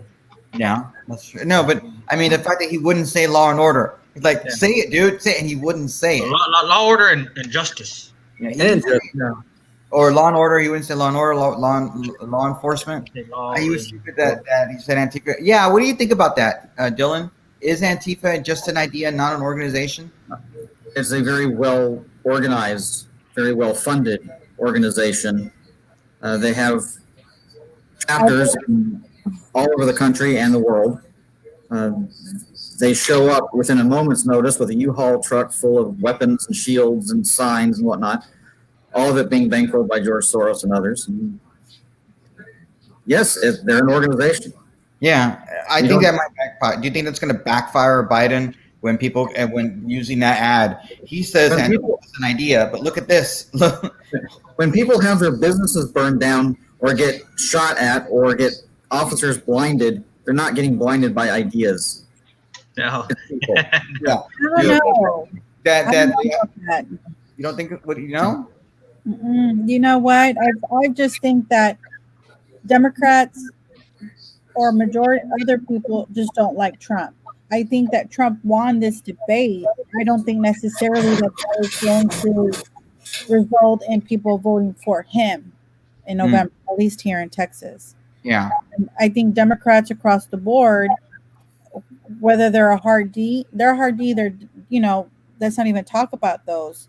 But those that were, in between, their party is just pushing this movement of don't stop at the top, go all the, go to the bottom, on the ballot. They're still pushing that straight party ticket, that straight party voting. It doesn't matter what Biden says. This is about R&D. It doesn't matter about policy. It doesn't matter about what's right for the country. We're talking about our U.S. government. They don't care. It's, I want my party to win at the end of the day. And that even means down at the local level, which is very, very unfortunate for people who are involved in GOTV efforts to trying to get good candidates elected. That mentality of, I don't like Trump, therefore I don't like any Republicans nor the party. I'm going to vote this way because apparently they're angels. They're not. No one is an angel here unless you show it by action, you show it by behavior, you show it how you treat another person, whether they're running for office or not. And for me, that's just how I feel. And it's something that's very troubling. It's very troublesome because I've been involved in that since I was 19 years old. How do we interact with the voter? How do we get them to engage? And I've always believed in you vote for the right person. Mm-hmm. General election is about voting for who's going to do best. And if we're going to talk about the presidency, who is showing strength? Who will show strength to move policy forward? But they also have to Biden have. Biden didn't show that to me, but I think that voters right now don't care.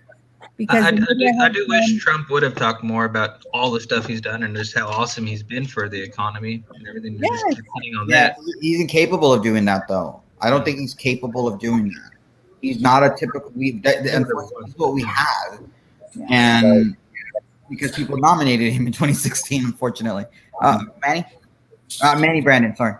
Well, I think what we, the people, the constituents, as the union, we are looking for our president and our governing body to have the constituents' best ideas at heart. Mm-hmm. And you kind of have to also look at Trump dealt with a ruptured economy due to the pandemic, and he's the first president that in my lifetime has seen a pandemic. So you kind of have to be in his footsteps and his dealings and what goes on with, what he's dealing with. And also it's becoming November and voting season. So the disrespect of saying that, he's not being a good president. Well, how can you say that when you haven't been in his, shoes? Remember that Biden told a constituent, "I don't work for you." When did he do that? I don't recall that. He was a union worker. It's one of those. I think right before he started cussing at him. Oh, when you went face to face, face to face. Okay. Yeah. Dog face, pony rider. Yeah. Well, Eddie's right. Dead votes are anti-Trump votes and not pro-Biden votes. Eddie's right on that. I think that's nobody's voting for Biden. Yeah, I don't stand for anything. The topic that was weakest for Trump is the coronavirus topic. How did that section of debate? Do you think that Trump was able to handle that section of the debate? About which again? The coronavirus, because that is the hardest one for Trump. That seems to be where Biden wants to win. The race really isn't about Trump v. Biden. It's Trump and how we handle coronavirus. He pulled out his mask. Yeah. Well, no, I mean that section. Did you think Trump handled it well enough as he could handle it? I think he handled it as I think he kind of did. He kind of did. And if I was in the presidency, if I was like a presidential staffer, the last thing you'd want to do is create havoc and chaos among people, especially on something that's very uncertain. However, Biden saying that he took too long to do that and he failed to do this. When everything was happening, when everything started occurring, the reports were coming in from China. You would think that any reasonable person could hear that there is this virus that is on the loose that no one knows anything about. You as an individual, you start taking your own precaution and saying, "Oh my God, there's a potential that this could come here. They're already telling us that it's worse than the flu. Let me start preparing." Unfortunately, a lot of people are putting most of this blame on him. I don't think that I could necessarily put all blame on him, because that's to say that he told people to go out in public without masks, that he told people to not wash their hands, that he told people not to interact with family. I mean, that's putting all the blame on him, all finger pointing on him. I don't think that's fair. When you're being told that something extreme is happening and it has the potential of coming into this country, you have a responsibility not just for yourself, but for your family. If you have children, if you have parents, take care of yourself. Take precautions yourself. If you don't want to listen to the elected officials telling you what to do or what they're not telling you to do, you take it upon yourself to take care of your family. The majority of the people did not do that. And unfortunately, some people got sick. This is an unknown virus. You can't go and carry on your day-to-day as if it didn't exist. And once things started coming in, that things were getting better, it's human behavior. Humans have now adapted to this new change, applied it in their behavior, and now we're starting to see, at least here in Hidalgo County, what I'm being told, a decline in COVID cases. I just don't think that the president and the administration has full blame on that. Yeah. Well, one thing I did like that Trump said is, you don't know how many people really died in China or Russia and in other countries. Yeah. That was a fair point. And And if those are anybody the- seen the movie Armageddon, I mean, you don't tell people it's the end of the world like right away, because Yeah. you're just gonna go around shooting everybody, looting. Right? It's Yeah. not a good idea. Responsible leaders don't panic. Yes. Manny's saying, Manny's saying that Chris Wallace is facing intense backlash even from colleagues over clear bias. Well, I think He's been on his way out for years now. I mean, Mhm. conservatives are going to leave Fox and they're going to go to Newsmax, OAN, or the Trump News Network when that happens. They're owned by a bunch of fucking foreigners, like Australians. Why would I believe anything from foreign media? I don't trust them. Good point. I want an American media corporation giving me conservative news. There you go. Not a bunch of Australians, not a bunch of globalists. Dylan. I just wish that Trump had been able to more forcefully explain the timeline. You don't want to panic people, obviously, because even without him panicking people went and hoarded toilet paper for some reason. That makes no sense. So yes, people panic and they make really bad decisions. But what he didn't stress enough, I think, was that the WHO was lying to us. China was lying to us. The second that he finds out, we have a travel ban. But then at the same time, and then he should have mentioned again the fact that during all of this, we have impeachment going on. Right. So he has an entire Democrat Party that is spinning its wheels trying to take him out. It was not him. It wasn't him who said go to the play. That was de Blasio. It wasn't him who said go to Chinatown in February and March. That was Pelosi. It wasn't him that said it's racist not to go to Chinese restaurants. That was AOC. So in February and March, and when he's doing things, they're telling people to disregard it. And he didn't bring up the fact that it was Cuomo that put old people at risk by stuffing nursing homes full of COVID-positive patients. Mm-hmm. I agree. Yeah, They need to get you on the Trump campaign, dude. They do. Well, Dylan's an attorney for San Antonio. He was one of my debate partners at one point. I'm sure Parscale has allowed a spot to open up, so maybe I. Yeah. Really. Well, Cruz.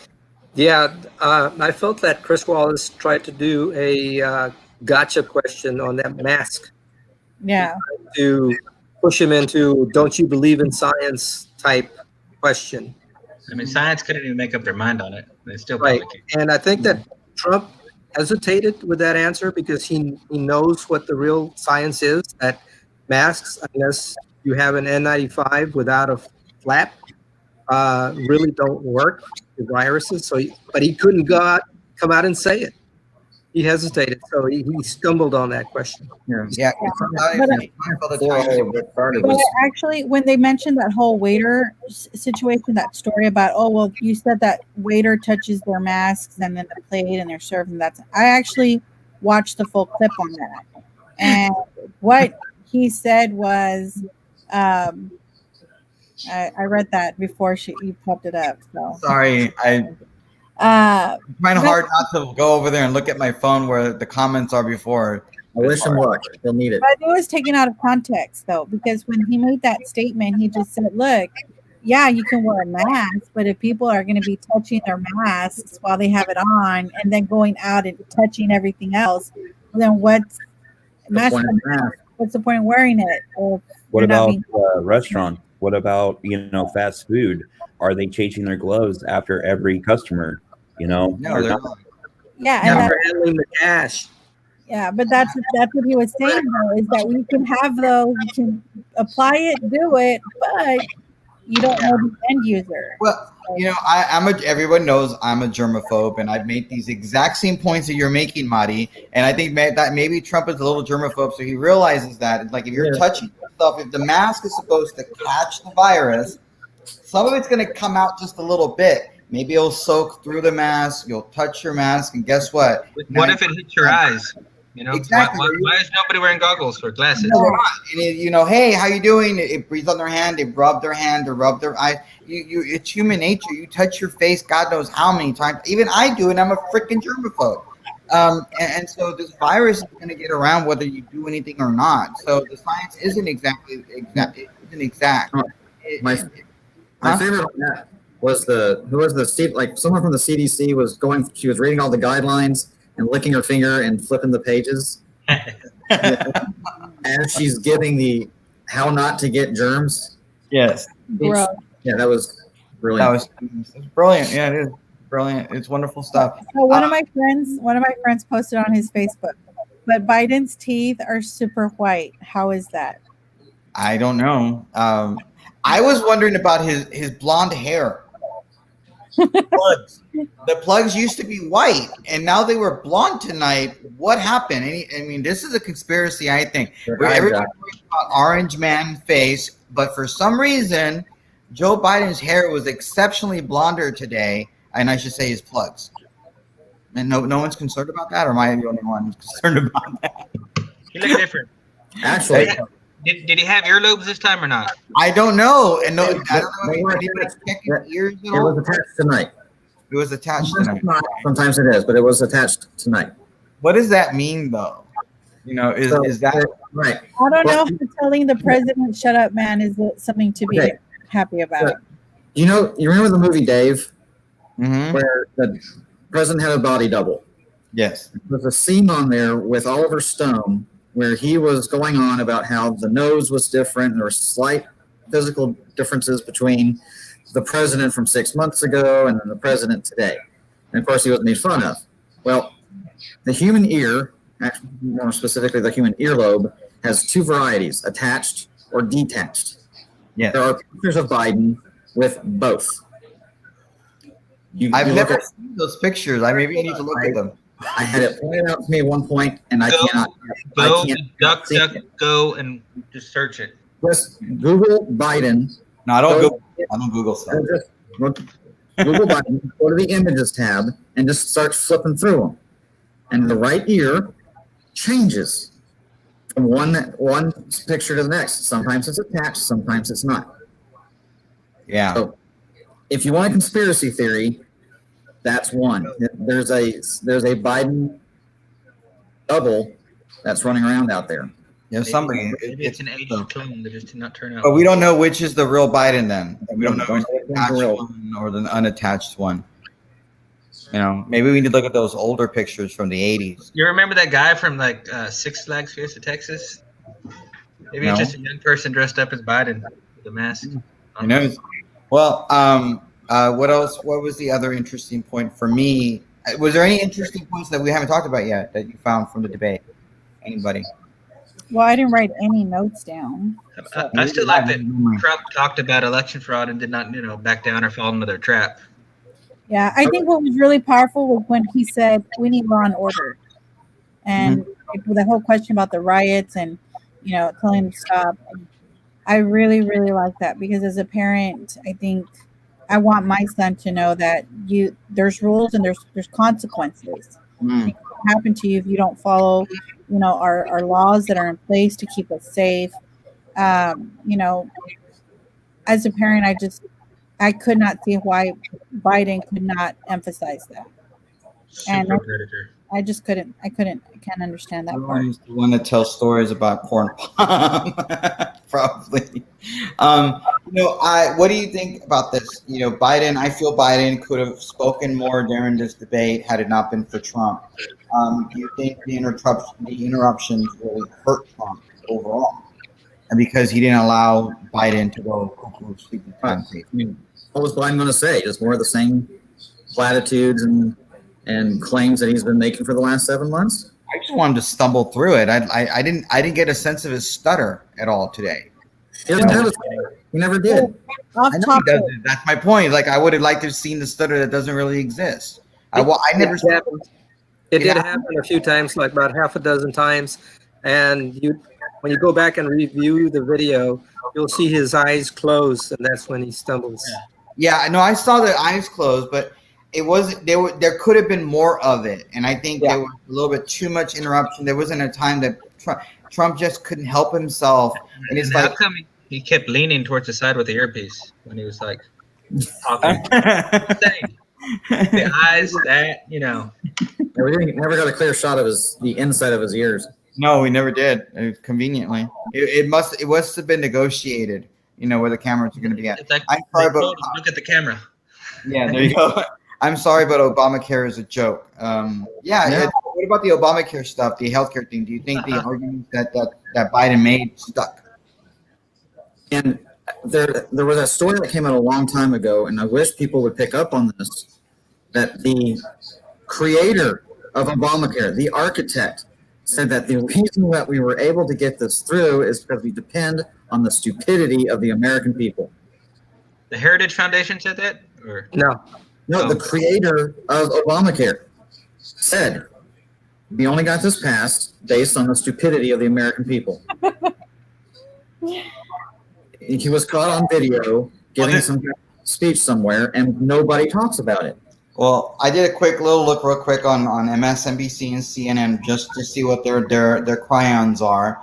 MSNBC's cryon is Trump refuses to condemn white supremacists. Yeah, Proud Boys. He did.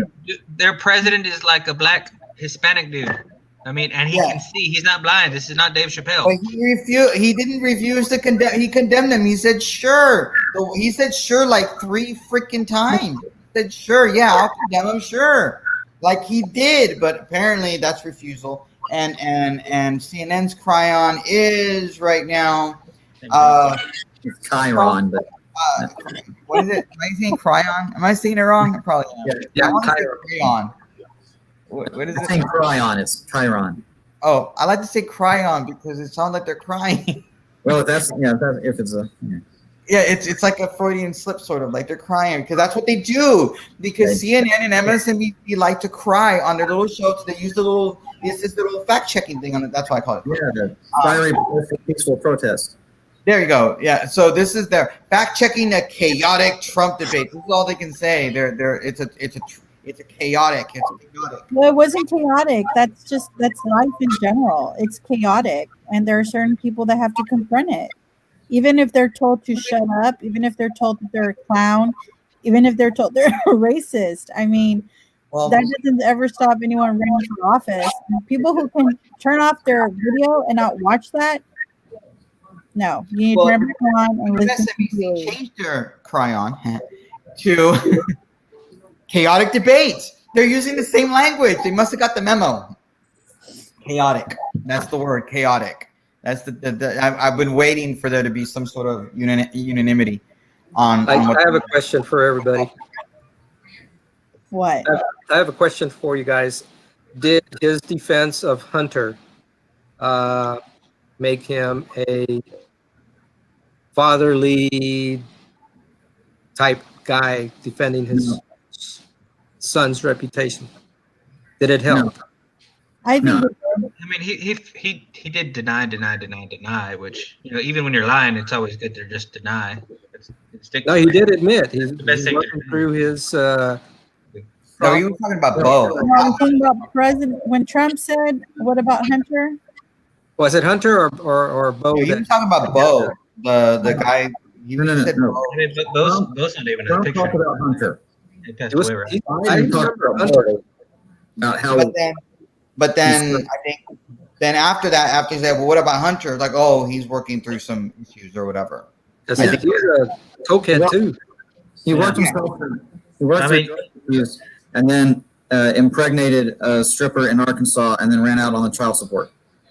And then didn't he get with his dead brother's wife or something like that too? Wasn't that in the, So yeah. he left. So Hunter left his wife and kids to go sleep with his dead brother's widow, and then he cheated on her with a stripper in Arkansas, and then he had to sue him for child support. No, but are we sure that the brother was already dead before he was sleeping with the wife? Well, I don't know. You see, because I thought maybe I'm wrong. Maybe I'm wrong. I could be. I sometimes make things up in my head. I'm a little bit. Maybe I'm a Biden. You know, I don't know who my father really is. So I thought he was passed before that started. Yeah. But, or he was dying of cancer and like, oh, I can't believe my brother is dying of cancer and therefore. let me take his wife. It's just gonna be so hard on her. Let me go help her out. Yeah, exactly. Maybe it's really hard for her. She's so depressed. I don't know. It was all really, I know is that I would consider that to be wrong, like not a good thing. Yeah, everything for you is wrong, Biden. Brandon.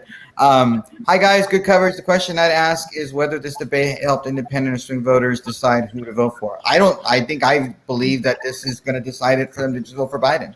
I'm shocked that Biden didn't show up at the very end. You see, this is why we've been sucking the last 4 years. And if you just watch 90 minutes of it, and then he went and mic dropped. I'm this way because I didn't vote for Trump 4 years ago because I believe in this crap is crap and it's not right for him to do it. And maybe I just can't get over it. I'm still voting for Trump regardless, but I still can't think independent voters will like this today. I don't think so either. They're going to be disgusted by it. That's just what I think. Hi, Diana. Hi, Dana. Hi. I wish we knew some independent voters, right? I don't know. I mean, well, I know some independent voters, and I'm looking at their walls. I mean, I'm looking at my walls, and a lot of them are just saying what a show that kids did better in virtual school than what we just saw in this presidential debate. So none of it is on Trump, right? They're going to blame the show on Trump. That's the point. That's why this hurts Trump, because they're just going to be angry Trump and be mean. And we don't want this. Our kids don't like it. And oh my God, this is horrible for our country. Oh my God. Trump also failed there. The schools are closed in many places because the teacher unions won't let them open. Right. It has nothing to do with Trump. It has nothing to do with COVID. They're using that to leverage other, especially out in California, they all kinds of other things that have nothing to do with COVID before they'll go and open their schools. Yep. I agree. And the lady in Los Angeles said, well, we're not going to open our schools until after the election. Said the quiet part out loud. Yeah. They do not to talk about this stuff in real time. Well, I'm trying to Fox's, they don't have one. They just have Sean Hannity with Judge Perino. I don't know what we're going to learn from Judge Perino, quite frankly. Theirs is Biden tries to distance himself from progressive left base in first debate. Did he do that? It's all fake. What do you mean it's all fake? That he did or didn't? No, he didn't. He spoke the words, but his actions will not change. He distanced himself as much as Trump distanced himself from white supremacists. Is that a fair statement? Well, the white supremacist question was a gotcha question. But he answered it. I think he answered it. I think Trump answered the question. They don't. The liberal media doesn't. They don't think he answered the question. They say he refused. He refused to do it. All right. Are we gonna? been lying about Charlottesville for 3.5 years. They're not going to start not lying now. Yeah. What do you think about Wallace? Earlier, I had asked. I made a guarantee.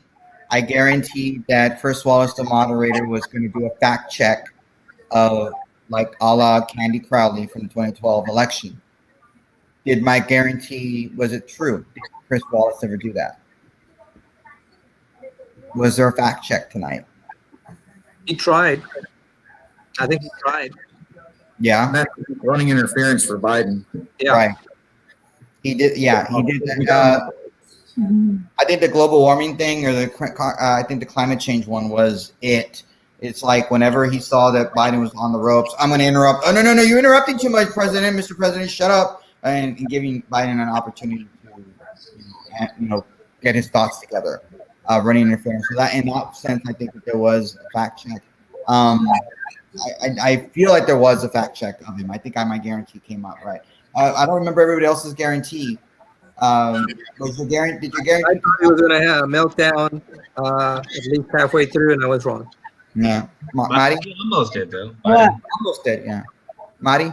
What? What was your guarantee? What do you remember? What your guarantee was from the debate earlier? I don't remember what it was. I'm asking. Hopefully, you all remember your own. I don't remember. I don't remember either. Oh no! What did I say? I guarantee that he will be mean. No. I don't remember what I said. Yeah. No worries. It's fine. So, any last thoughts before we leave? Because it's already been an hour going. I don't know if y'all want to keep going. Well, I would just say that for those who are watching, and if they're independent voters or swing voters, they don't know how they're going to decide, to just give it another shot, and at least for the presidency. But I would be open more. I guess I'm being a little biased here. I want voters to be open to candidates in the general, and not take this presidential debate and attach that to every other Republican on the ballot, or Democrat in the yeah. You see that's one reason why I'm a little concerned with this performance by Trump. Yay, the base is excited. Yeah, we were laughing. Oh God, this is hilarious and this is fun. It's fun for us because we love politics. We enjoy it. Politics is a contact sport, but the everyday person in the independent is not going to like it. And do you think the undecided are now more undecided? No, I think they've already decided. That's why I think Biden won tonight, because I think he just won the presidency right now. I firmly believe that. In 2012, I think I said this in the pregame, was the first debate. Obama came in and stunk it up completely. It was horrible. But and Romney came in and wiped the floor with him. For all intents and purposes, Romney should have won the debate. Should have won the election that night, but he didn't, because one, people were already voting. Two, Obama had a better machine going, and three, people were willing to give Obama another chance. They were willing to hear him out, give him the second and third debate. I don't think that's going to be the case with Trump. I just don't believe that. No. Biden has no machine. You know this. In what way does he have a machine? He has millions of dollars. Oh, because he doesn't have grassroots. People are not knocking on the doors. You think that matters? Why do you think that matters? You can inundate the airwaves all you want to, but people are watching more Hulu and Netflix or whatever, and not seeing as many of the commercials as they used to. And it's just, people have to know the candidate. They have to know who you are and have to know what you want to do. Nobody knows anything about Biden. He won't talk to anybody. Neither will Kamala.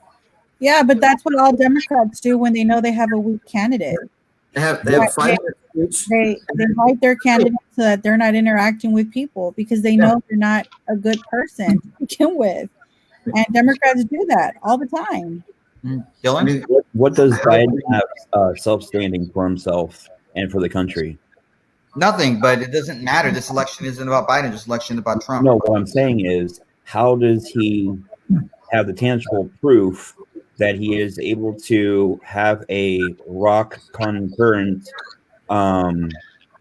challenge, and that he's had has been an epitome to be able to conquer. Hmm. You see what I'm saying? Yeah. Anybody? Dylan? I didn't want to interrupt you. You were saying something earlier. Don't know. Wasn't quite clear on the question. Manny, What- Brandon. What does Biden have that is tangible, that is proof to the United States people, the constituents, that is concurrent to what President walked in with having the Trump, business? How can he show a plan, an execution to Can dominate? Biden show that he has a plan that he can execute? Yeah. Right. He can't. He can't. He hasn't executed anything in 47 years. Okay, that's my one. point. Yeah, his one legislative accomplishment was a racist 1994 crime bill. So with that in mind, Roman, if I may ask you, why do you full-heartedly believe that Biden won? I believe Biden won because of the low expectations game. Ultimately, I believe the fact that he showed up. With He his won. demeanor only? No. I mean, it's just what Trump had done for the last several months to say Joe Biden is slow, Joe Biden has dementia, Joe Biden has Alzheimer's, he can't handle it, he needs a drug test. That's what he's been saying the whole time. And tonight, Joe Biden showed up, and just by him being there, he lasted the night. He didn't keel over, he didn't like hyperventilate, he didn't get excited.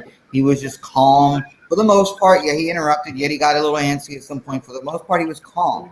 And for whatever reason, independents want that. Independents want that calm thing because all they see from news media is like, oh my God, Trump was being mean. Oh, and suburban women voters particularly, they see his Twitter feed and oh my God, it's so gross. I can't believe he's acting like that. But I also feel though that it wasn't. I mean, Trump wasn't given a fair. There was no fairness in this debate. Okay. Oh, I agree with you. I don't disagree with you on that. I mean, had Trump been calm, what would have happened? No, I think it would have been tone it down a few notches. Yeah, Just a little bit. Yeah, a little bit. Yeah. And then it would have been even playing field. But he was being the moderator didn't do a great job. Trump obviously didn't like that. When you start feeling attacked, you start getting defensive, and that's what caused this little imbalance between the two. And when you have independent voters listening, watching, they want to hear peace. Remember, these people aren't involved in politics, and then they're relying on this first debate to figure out who they're going to support. And in this first debate, you have the VP calling him a clown, the VP telling him to shut up, pretty much kind of like standing up to a bully. You're going to go for the underdog. Biden was the underdog because Trump's a bully. He's wants the last word. That's going to happen. That's what I believe, and that's why there's very little that Trump could do to win. The only way Trump could have won, because he had facts, he had understanding of what's going on. He was more in control, he was more sure of himself, but he overdid it. And that's my biggest concern. But that's why I think Biden just won, simply just by showing up. But right now, there's already calls for cancel the debates, no more debates. We can't have any. Is that because they know that Biden lost tonight, or is it because they know that Biden won tonight, or they're like he's just too mean? No. No. Well, I think Diana here raises a good point. Everyone knows which one. My brother says because he's an effing moron. Who? That's what my brother said. Which candidate? My brother's a Democrat, by the way, y'all. Yeah. It boils down to if you want your guns, and I agree. Sorry, I was getting a text Did message. he talk about abortion at all, other than like the No, road they did not. No, I think tangentially, Biden mentioned it during the SCOTUS stuff, the first question. They tangentially mentioned a woman's right to choose. Well, let's not forget, we still have the whole Amy Coney Barrett thing going on right now. Yeah, So, and we didn't really that's gonna talk move about a it. lot of people. Yeah, well, It might Trump get- It may not get the independents, but it's going to get a lot of people off their backside and get to the polls. yeah, well, going back to the question. I don't think you have the same amount of never Trumpers as you did like last go around. I mean, I think he's got at least half of those people now, maybe more. He does, but he's lost Plus. independent women that voted from the first time. I have a thought on that. Yeah.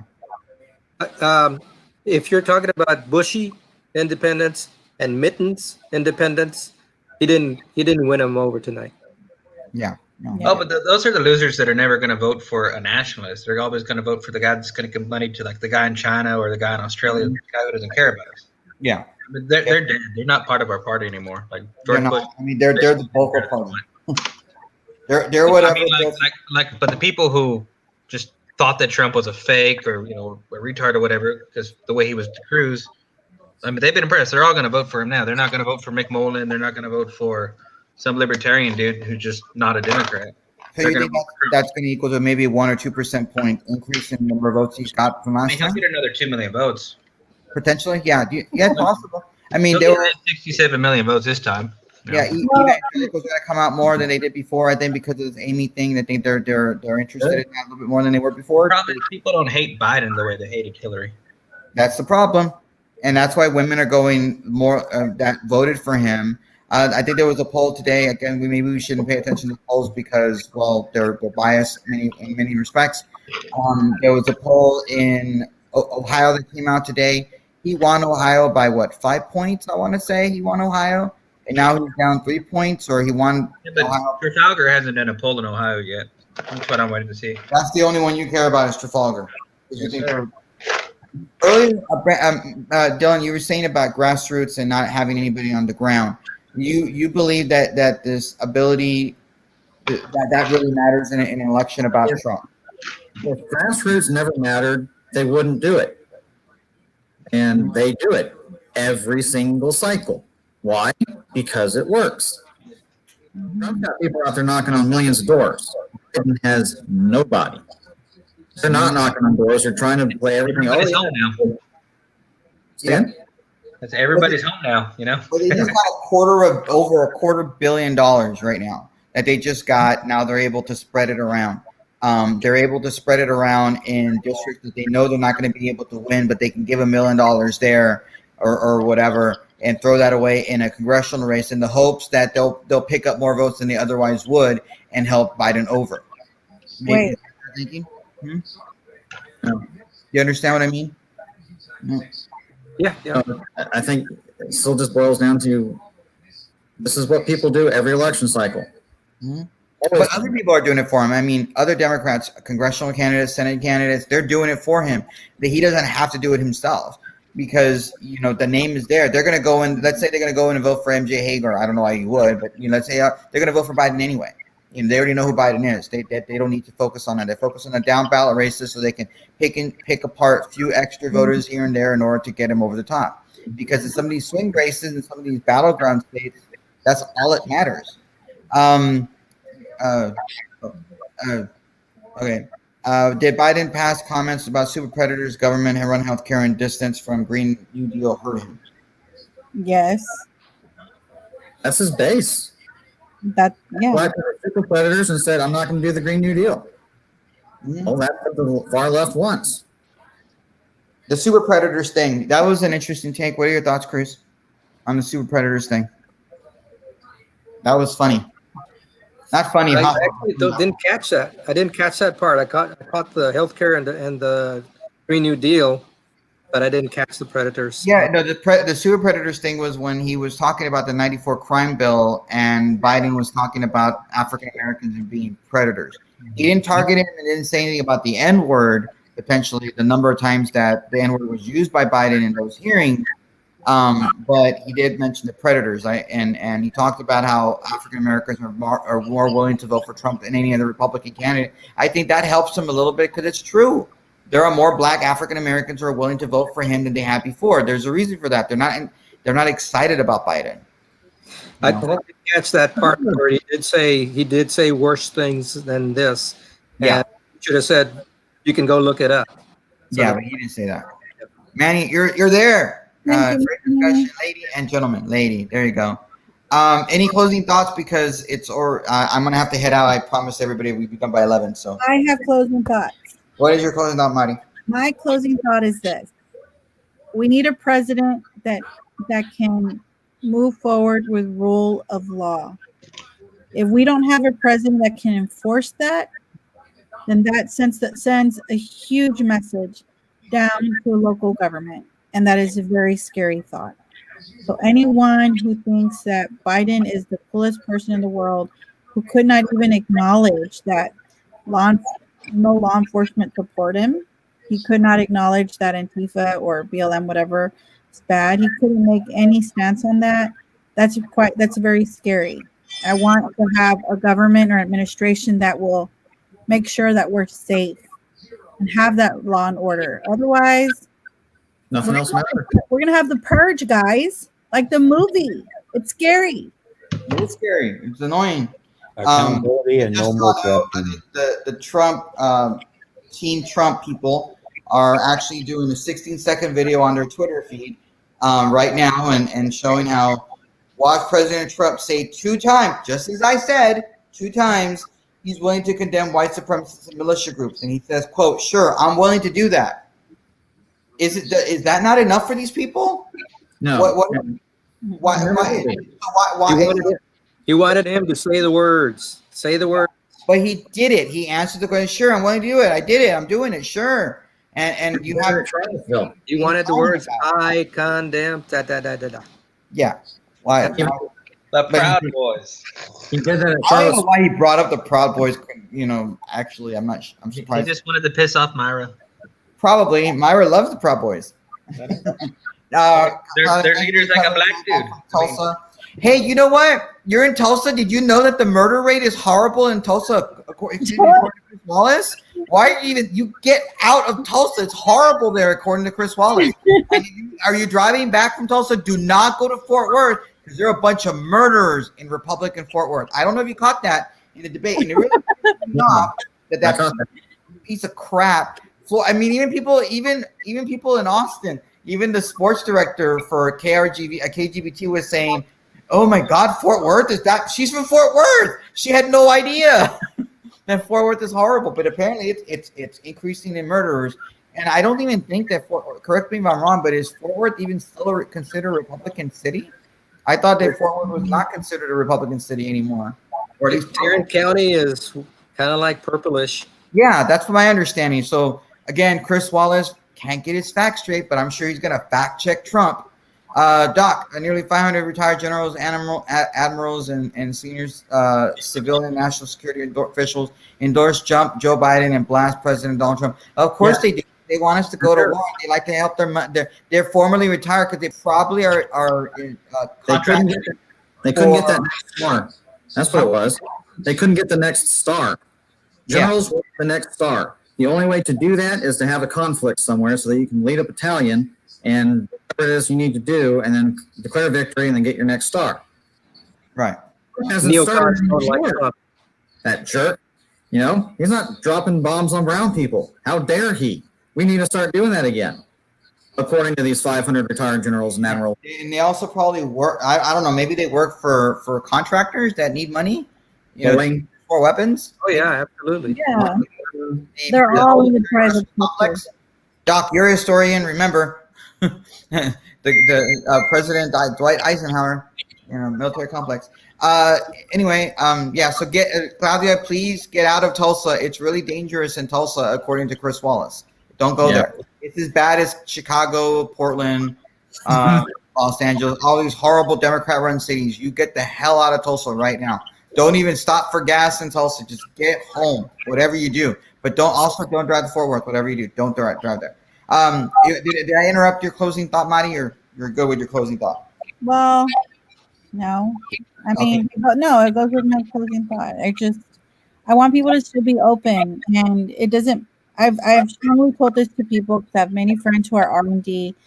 It doesn't change how I treat you, or I really hope it doesn't change how you treat me or respect me. But at the end of the day, I think we're all rational individuals that we can we can look at these candidates and make a decision for ourselves. But I think I personally just see it as a whole. Follow the Constitution. Let's follow the rule of law. Let's be good humans. Let's be good citizens, and don't judge this debate wholeheartedly on your voting. And well, I was going to go off topic, but I'm not. But I just started doing something. Biden didn't respond to Trump's deep state comment. Why would he? All right. You all want polls? Polls? Let me do you my closing thoughts. Hey, wait, polls, and then you can do your closing thought because polls. No, polls don't matter right now. Yeah, they do. No, they do. I want you to hear these. This is from CBS News YouGov Snap poll. This is a Snap poll. 38% of voters said the debate made them think better of Biden compared to 24% who said the same of Trump. 42% said the debate made them think less of Trump compared to 32%. Again, Biden didn't lose this debate. Trump won this debate. I mean, Biden won this debate. Trump lost it. And no change. 30% had no change for Joe Biden, and there was no change for 34%. So the 30 and 34% people that had no change whatsoever, those are the base. That's the base. So you're looking at the middle of the base, the independents, and that's why Trump lost right there. And I'm right on this. I know I'm not wrong. So yeah, that's why. Okay, your closing thought. Yeah, everybody has left the donkey in the big donkey in the room. What? And that's heels up Harris. And it's going to be a Harris administration. And no one mentioned that. Why would they? Trump didn't want to mention it because Trump is Trump. Yeah. All right. What closing thought, Brandon? Or Manny Brandon? Manny Brandon first. Yeah, closing thought, Manny Brandon. We Vote just for Biden for president. we just need accountability, and we just need to take care of each other and no more corruption. All right. That's all I have. Brandon. So no Biden then. What's your closing thought, Brandon? My closing thought. We need to go out there and we just need to make sure that we all vote for Trump. For sure. I'm going to do another line before you go. Trump War Room tweet. Isaac in Pennsylvania. This is a C-SPAN voter. I love these C-SPAN ones. These are my favorite. I'm an African-American male, and I voted Democrat all my life. I realize the Democrats are not really for the people. They are for themselves. Trump is really stepping up and putting pressure on China. Allegedly, an African-American named Isaac calling into the C-SPAN. C-SPAN got flooded a few days ago by a bunch of Democrats saying that they were switching. Yeah. So, instant poll of debate. Who wants a nice debate? 48%. This is against CNN Battleground YouGov. Who wants a nice debate? 48% Joe Biden, 41% Trump, 10% a tie. See, I'm telling you, I'm not stupid. I know that Biden won tonight. Unfortunately, I don't like being right, but I know I'm right. Sorry. All right, what was your closing thought, Dylan? I apologize. no, just Trump has got to get better at reciting and fighting the constant smears that Biden keeps throwing at him. It was a hanging curveball, and he could have knocked each one of those out of the park by bringing up the truth. The $750 in taxes nonsense, the lies about Charlottesville, the lies about the troops. He doesn't do those things, and he needs to get better at that and do well at the next one. And hopefully Pence can do something against Kamala next week. I think Pence is going to defeat Kamala. I don't think Kamala is that great of a debater. I think Pence is a calming influence. But then again, nobody votes for the vice president, unfortunately. No matter how much we want to tell people that Pence will be is a calming influence on Trump, they're not going to believe him because it's been 3 years ago. Kamala is completely, she's nuts. Yeah, I get it. She's bat nutty. Get it. Yeah. She is. Claudius made a comment. The left just wants to install fear, like my mom says. They break your legs and then they give you the crutches to show you they care. It's true. That's a good point. My I don't. You're going to have potentially 2 weeks before this debate.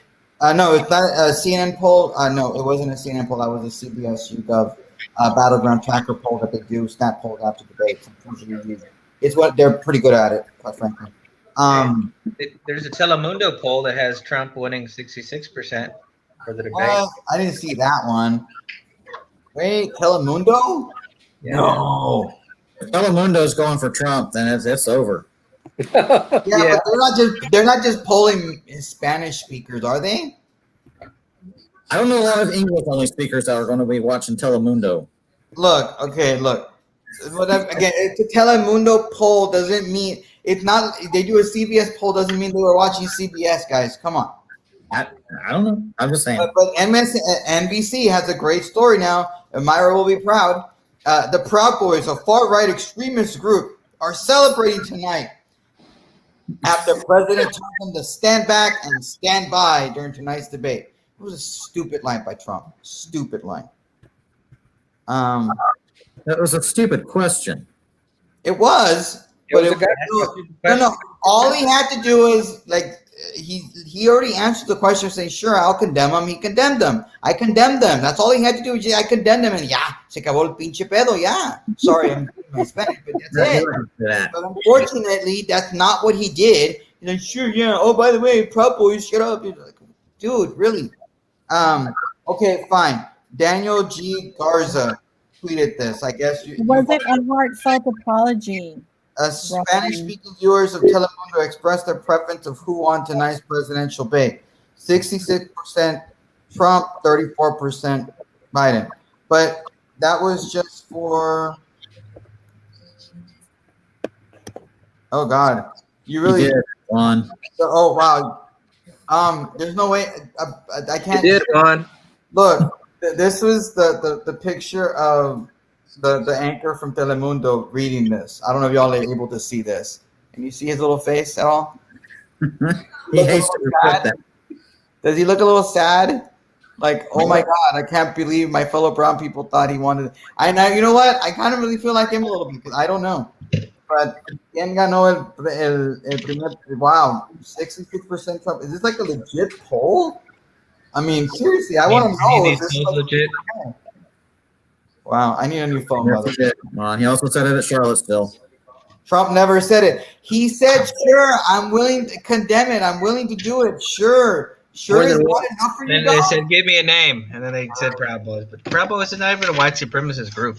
They're not. Did he give him a name? No. The word Proud Boy didn't come out from Chris Wallace. The word Proud Boy came from freaking Trump because Trump's an idiot in many respects.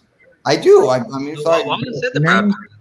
Name another group that people are even talking about. He's already offered to declare the KKK a terrorist organization. Yeah, he has offered to do that. He has, and that's why it was a stupid question by Chris Wallace. But just Chris, just like Antifa. Yeah, just like Antifa. Yeah, it's an idea. KKK group is not really a group; it's an idea. Well, they can't get 3,000 people together for a national convention anymore. The KKK is just. I don't even know it. It's those idiots in the polo shirts and the tiki torches. That's all I have left. KKK is about a dozen guys. That's it. Yeah. Kamala Harris. They had a national convention a couple years ago, and 200 people showed up, something like that. Well, Kamala Harris is saying that Kamala Harris to Jake Tapper on CNN, fake news CNN. Mike Biden during the debate won't answer the question when asked about adding seats to the Supreme Court. Quote, deal with that later. Like, for real, why won't they answer the question now? How hard is it when they know we're not going to pack the court? Just say it. They'll alienate half the base no matter what they say. Half the people in the Democrat Party want to pack the court, the other half don't. The old JFK Democrats haven't gone completely nuts. They're not going to want to pack the court, so that they can't answer the question. They won't answer the question. They're having to walk a fine line between the two disparate groups, so they're not going to commit. Okay, Doc, what instant replay do you want? The instant replay, you can go to the Trump Twitter feed. There's a 16-second video. Oh, Pivo. Yeah. Yeah, go to Trump Train or Team Trump's Twitter account. They have a 16-second video where he literally says, "Sure, I'm willing to do it." Literally has him saying it. I said it while it was happening live twice. I said, "Sure." He said, "Sure," twice. I'm like, "What more do you want, Doc?" Well, I mean, He said sure. He said sure. Dylan already told you right now. Dylan literally just said he condemned the KKK already. He freaking did it, last week in Georgia. Am I right, Dylan? It was in Georgia when he did it? He's always denouncing these people. I don't know what else he can do. Yeah. Well, we're going on 4 hours already. Apparently Manny just texted me, and it's time to go, guys. We will be doing this again for the vice presidential debate.